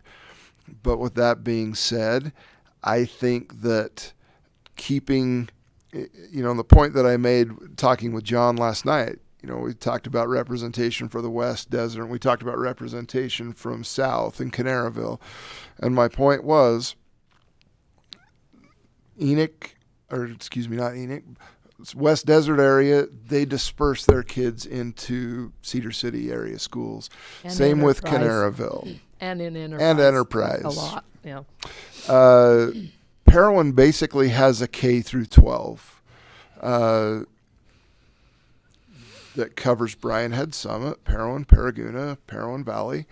And in my comments last night, I said that I wouldn't vote for a map that didn't keep Parowan together. I was really appreciative of map number 4. While we've been sitting here, I've been getting numerous texts. Lots of people are like, hey, what are you doing? I'm like, well, get on YouTube and see.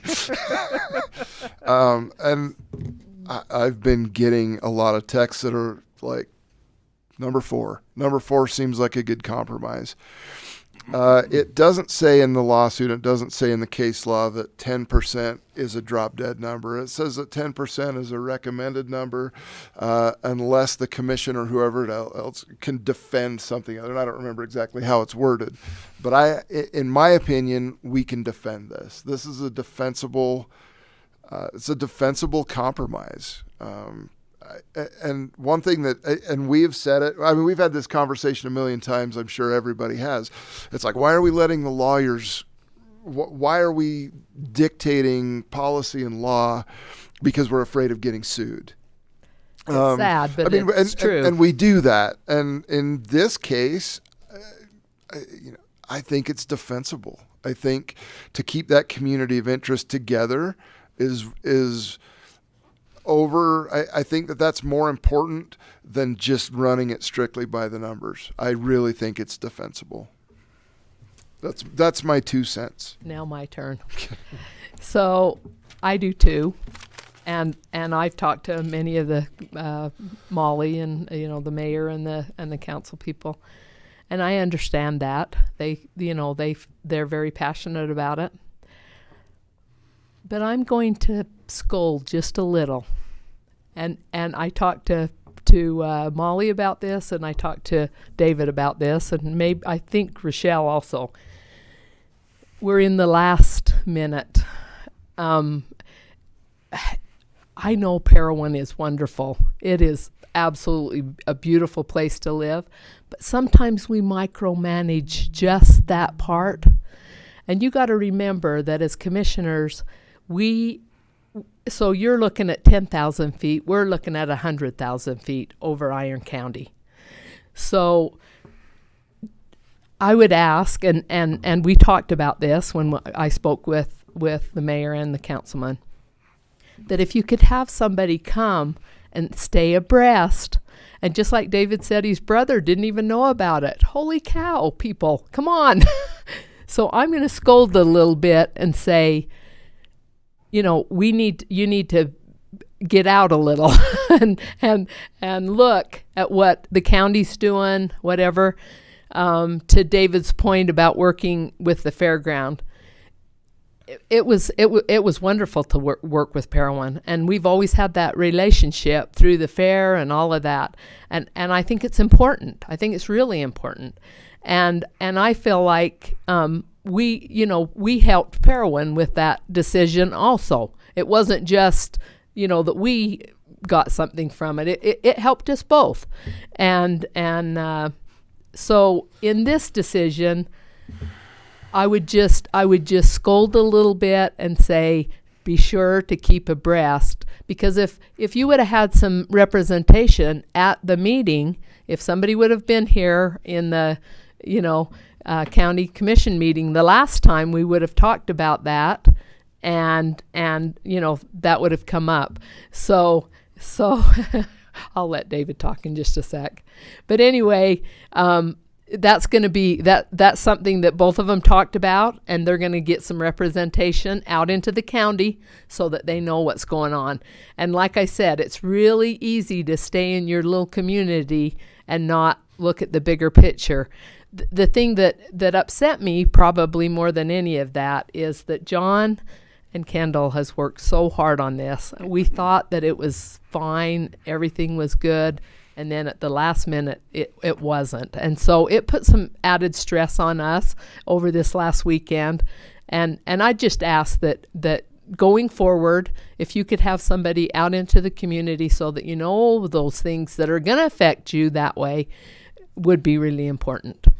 So, David, do you want to come back up for a sec before we vote? You've answered it. I just was going to say that your scolding was taken to heart. And I appreciated that. I always appreciated my mother's advice. So never mind. I'll let that go. Anyway, we are going to work on having a council representative attend your meetings and the school board meetings. And that's great. And if great. we have to alternate or rotate, however we have to make it happen. So your advice was taken to heart, and we're going to try. Very good. I appreciate that a lot. And I did scold my brother. Good. But he does think that it's very important to leave the community factor in there and have the schools together with the communities, Brian Head, Summit, and Perry. Okay.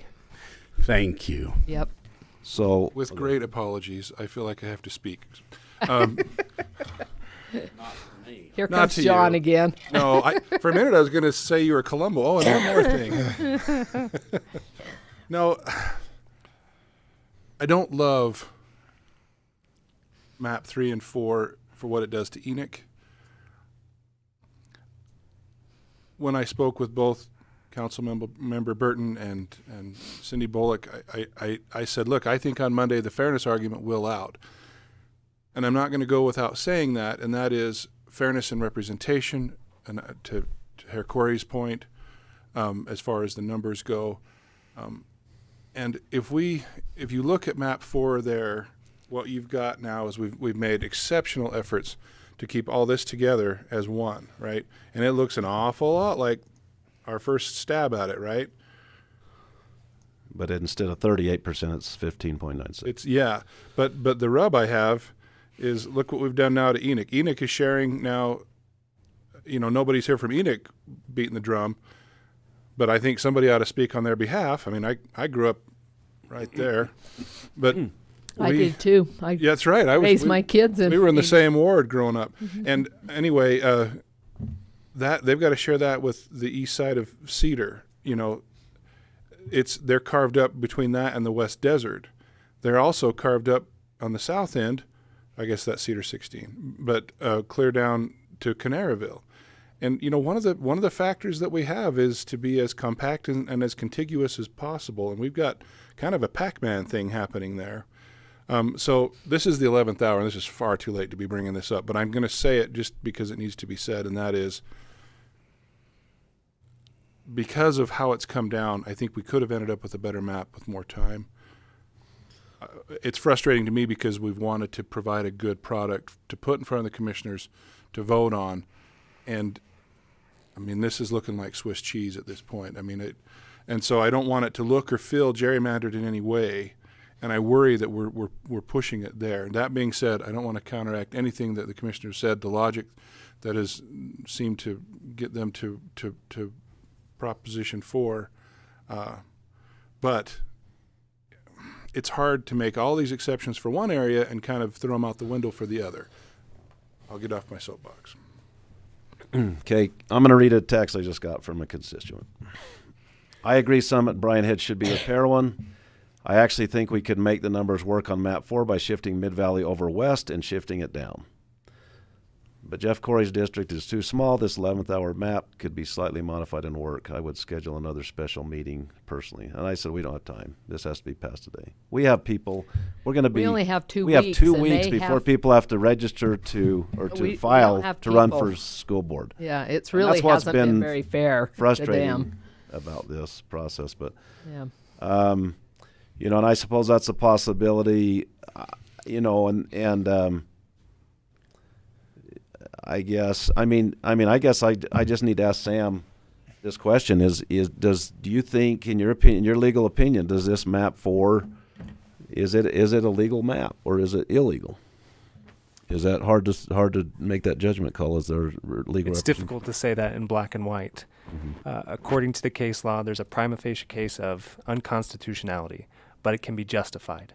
And so you've spoken to those points. If you feel that it's defensible, that's a decision you'll have to make, and we'll approach that if it comes. But on its face, because it's beyond that 10% mark where it's given the guidelines, then there is that. But again, with caveats. So, just one okay. Tell me to leave. Go ahead, Dan. Can you take the argument?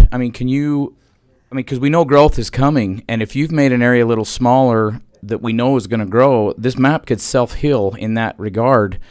Parowan is not growing that much. If that's it's a the little point bit I bigger. made in my comments, right? Yep. Okay. And that's what I wonder, if that can be taken into account, if that kind of helps soothe. If that's what if that's a justification. And I think that's you guys got that right. Yeah, absolutely. Did I make it clear? And so another point that I'd like to make, we don't have to wait another 10 years. We're required to do this every 10 years because of the census, but we are not limited to, every 10 years is the only time we can do this. If there becomes some glaring problems with this map, we can address it again. And it's painful, and we don't, it's painful for everybody, but if there are issues that arise out of this, we can certainly revisit it.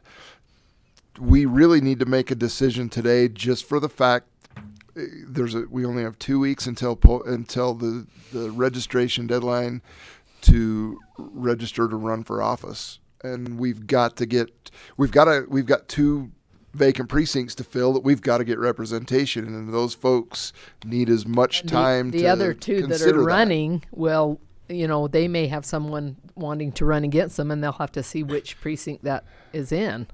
So right. I think. I mean, I in my mind and my heart, I think Proposition 4 is defensible, and then I think it's just the right thing to do. For me. One more thing that I'm going to bring up. John hadn't done this since he's been in office, right? And now that he's worked through it, and it's been difficult. There's no getting around that, but he'll be able to do it again, and he understands how to do it again. So we can visit it if we, like Mike said, if there's a huge influx somewhere, we probably should revisit it and get those numbers back where they should be. Well, and one thing that makes it easier is, how long has it been since we really reworked the precincts? How many 10 years? 10 years. 10 years. So now that we've got that done, if we tackle this again and see where the growth's going. And there are a couple other factors just for the commissioners. One of the things that happened was House District 70 and 72. That House District boundary didn't follow the annexation lines very well. They may actually come back with corrections which will affect our precinct map. I mean, I just, it's so 11th hour. I don't want to even go down this road, but that may push us to something like this anyway down the road. So, I mean, I would rather have a good product that can stand the test of time, but also, to your point, if we need to rework it, let's rework it. Yeah. I just will say, I'm concerned that we're making favors for one area and carving another one right up with Enoch. Yep. So.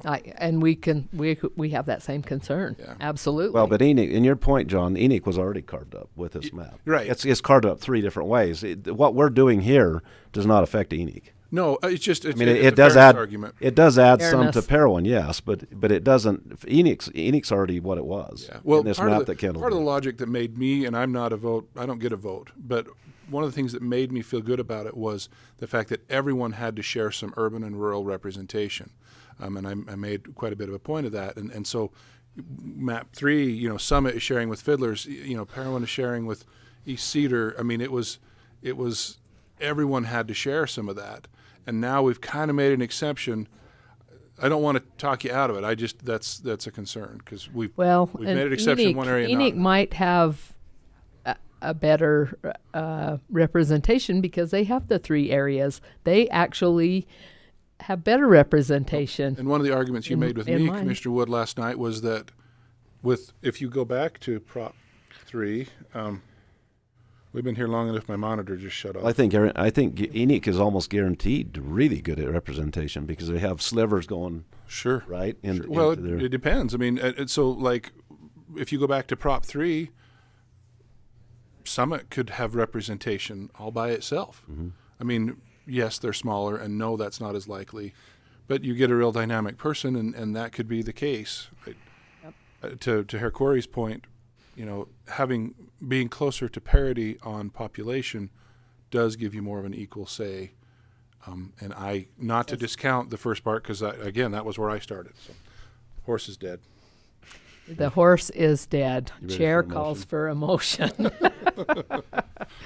Well, I think it's been a good debate, and I hope everybody here understands the difficult position we're in. But with that, I'm going to move to adopt map number 4, and also add to that I do believe it's defensible if you factor in the community of interest dynamic that I think is unique, as has been spoken to. I do believe that, and I do believe it's different. I'll say it again. I do believe it's different than San Juan County because they were talking about 3 county commissioners, not 7 school districts. I believe that's a big difference, and I believe the demographics are really different because of the Navajo Nation and some of those other factors. And I think Commissioner Blake and Wood made some great points in that regard. But with that, I'll I'll move to adopt map number 4, knowing that we can go back in a year or two and even look at it again. Second. Moved and seconded. All in favor? Aye. I'm going to say aye. Did you vote? Okay. Wait a minute. I was going to pull Adele Brinkerhoff, and vote no, just to scold Parowan, but I won't. I won't do that. I will say aye. Okay. Okay. Moved and seconded and passed. Very good. Okay, we'll go back up to number 4, discussion and possible approval of using sewer impact fees to pay for recent upgrades to Cedar City wastewater treatment plant. And that is Dan Jessen, and there he is. I feel like I've been through it. I haven't been sitting up there. Had a doozy. You think, a few items. That's no big deal. Short agenda. So, this I think is a good conversation. I think it shows how we can work together to figure out issues and problems. Just as a real quick to bring everybody kind of up to speed, we had a little bit of friction between Cedar City and an agreement on the sewer. That they provide service both in terms of outflow lines and treatment. The county kind of acts like a shell company in a way, where all we do is bill and remit everything to Cedar. And this came out of a bill that they sent us that came out of our insistence to fix one of the lift stations, and it was a large bill. It was $30,000+, $35,000, of which we had really no mechanism to pay that. We felt like that the agreement needed to be reworked, and we had some real concerns. We got together with Cedar City and tried to work through it. And over a period of a couple of months, the good news is that we were able to kind of work together and come up with a plan that kind of solved the problem. And come to find out, we probably, if we follow these 3 steps, it should alleviate both entities' concerns, and not even really need to rework it. The issue of the matter is who is required to take care of capital maintenance expenditures. And we had a lift station that had been repaired, a bill that needed to be paid. We didn't have any mechanism to pay it, and we had been remitting to Cedar City lift station fees, which weren't mentioned anywhere in the agreement. So it was their opinion. The agreement says we would fix anything over $5,000, which this clearly was. And it was our proposal, if you're going to make us do that, then we need to get these fees back from you, because that was the point of these fees. They're collected to deal with lift station issues. And so we kind of left it at that. And after that, Mr. Bittman from the city and Mr. Norris, the finance guy, reached out and said, would it be amenable if we give these fees that's been collected, it doesn't mention anywhere in our agreement, back to the county can use some of those to make that payment, and we would move forward, which sounded like a decent. It fixed our immediate problem. Also, in kind of back and forth with Cedar City, we offered up as an olive branch that we would be willing to go back and participate in the upgrade to the wastewater treatment plant that was recently done. Enoch City participated. City used a bunch of their money. The county didn't participate. And it does qualify for the use of impact fees. And we says we can go back and we can pick up our portion, which at the time our portion was calculated wrong. It's since been corrected. And we kind of threw that out there that, we take care of this issue. We could also probably put some money into that as well, and carry our fair share of the upgrades. They upgraded the secondary clarifier edition, which allowed many more homes to come online and be treated, the sewage to be treated. So here we had a vendor that was outstanding, that needed to be billed. They were a small company, and this was a $30,000+ bill, $35,000 bill. So once we kind of had a little bit of an agreement with Cedar City, looked like we were moving forward, I reached out to you guys and said, are you guys okay if we go ahead and pay this? Cedar City is going to return these fees to us. And so we took care of that last November. We took care of that company. And then the other day, in January, I actually got a bill from Cedar City for impact fees. Well, it doesn't say for impact fees, but it's for that clarifier project. And so, but we hadn't yet seen anything back in terms of like step 2, which was Cedar City doing their part, giving us those fees back.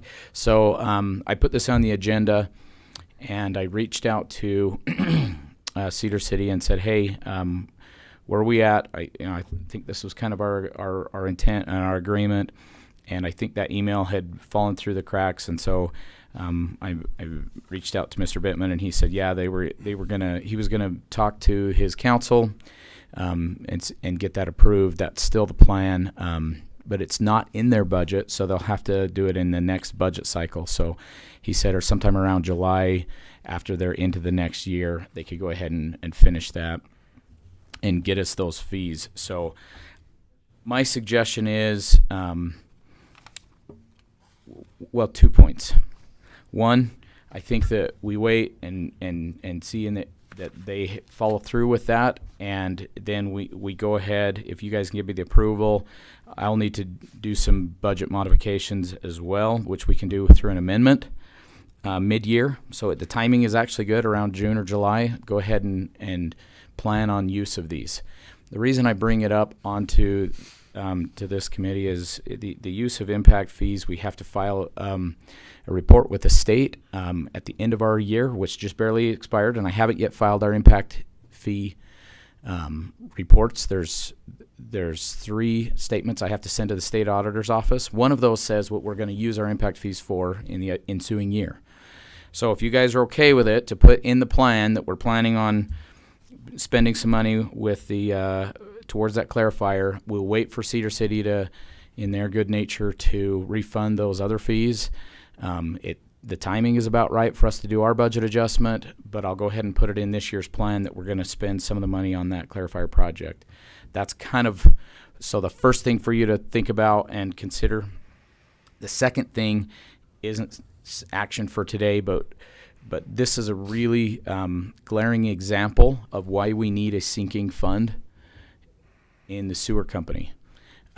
We need a mechanism to fund that sinking fund. What a sinking fund does is it's money you put in a pot that grows, and so when you have a major maintenance event, you have something to pay for it out of. And I think we should consider that. I think next time we're talking rates and things like that, we should consider maybe $1 surcharge or something like that on the county sewer customers, of which I am one. I don't like rates increases or anything. The fact of the matter is we have no mechanism financially to take care of a major maintenance event that we are on the hook for. Now the nice thing about polyethylene pipe is it lasts forever underground, but it can settle and it can have problems with sagging. Sewer is all about gravity, and if one of those lines were to settle, sagged, if it wasn't prepared right by whoever installed it, and it starts to sag, you still got to dig that sucker up and replace it, just like if it's a broken clay pipe or a corroded metal pipe. So I think it would be good to get something going. So I just think we need to have that conversation. We need to talk about it. That's not what I'm asking for today. I'm just saying, here's this, over all the years we've saved up $65,000 or $70,000 of lift station fees, because it's a one-time fee that comes when somebody comes on, and here is one maintenance event and we wiped out half of that fund, and that's just maintenance on a lift station. That isn't even anything with sewer. Now luckily the main lines are owned by Cedar City. We don't have to deal with those. We do own a couple of little lines. Reed can probably tell you better than I can, and we do own the lines within the subdivisions that are county subdivisions. From the point of when they come from the house, right when they hit the street, we own that line until it gets to the main line, the main sewer outfall line that the city owns. So there is lines that are out there in subdivisions where you have all kinds of people digging and doing all kinds of stuff that could potentially impact our stuff. We have no funds really available. So I think we really need to think about creating a sinking fund and funding it. Very good. My stomach's growling. I'm just saying. So did you need a vote today? We got lunch. Yeah, what I would like you to tell me is if you're okay with the use of impact fees to participate in that clarifier project, so I can put it in our report to the state that we're planning on doing that and do it in a budget amendment. And then as soon as Cedar City pays us and we've amended our budget, we go for it. You guys good with that? Chair calls for a motion. I would move for approval of using those said sewer impact fees to pay for upgrades to Cedar City wastewater treatment plant. Second. Did you need a dollar amount? Not really. I'd like to hold off on that because I'm not sure this is all of it. All of it. Okay. Okay. Moved and seconded. All in favor? Aye. Aye. Aye. Okay, now we get to go with Jennifer. Hello. And I'll she go reads super fast, fast so today. that's good. All right, I'll cover Sheriff's run Office off. first. Don't run off. Lunch. We have our 132. Oh. Yeah, That's but even we're better. going to have lunch first. It's a shorter path from there. All right, Tanner Taylor and Emily Campbell were selected from the most recent competitive recruiting selection process to backfill the vacant full-time corrections deputy 1 positions. Tanner, effective date February 7th, and Emily, effective date February 20th. Anna Teeples has elected to voluntarily transfer from full-time corrections corporal to full-time deputy 2, effective February 6, 2022. Cassandra Palmasano was selected from an internal roster to be promoted from a full-time corrections deputy 1 to a full-time corrections corporal, effective date February 6, 2022. And Melissa Wiggins was selected from the most recent competitive recruiting selection process to backfill the vacant part-time patrol secretary 1, effective date January 31st, 2022. That's the first section. If you want me to just go through all of it, I will. Probably could, couldn't we? Whatever. Sure. Want to pass it all at once? Yeah. Fine to be done with it. In building and zoning, Joseph Polika, I hope I said that right. He's been very much so. just barely Initiated left. by fire on his first day, was selected from the most recent competitive recruiting selection process to fill the newly approved part-time code enforcement officer, effective February 14th, 2022. And Jeremy Truman was selected from an internal recruitment to be promoted from a full-time lead technician to a newly approved full-time assistant landfill supervisor, effective February 6, 2022. Yeah, I'll move to approve everything Jennifer said. Second. Moved and approved. Moved and seconded. All in favor? Aye. Aye. Aye. So noted. Thank you. That was awesome. Okay, do we have any prairie dog issues or county boards? I don't think we do we? Okay, I'll call to adjourn. Awesome. Very good. Good job.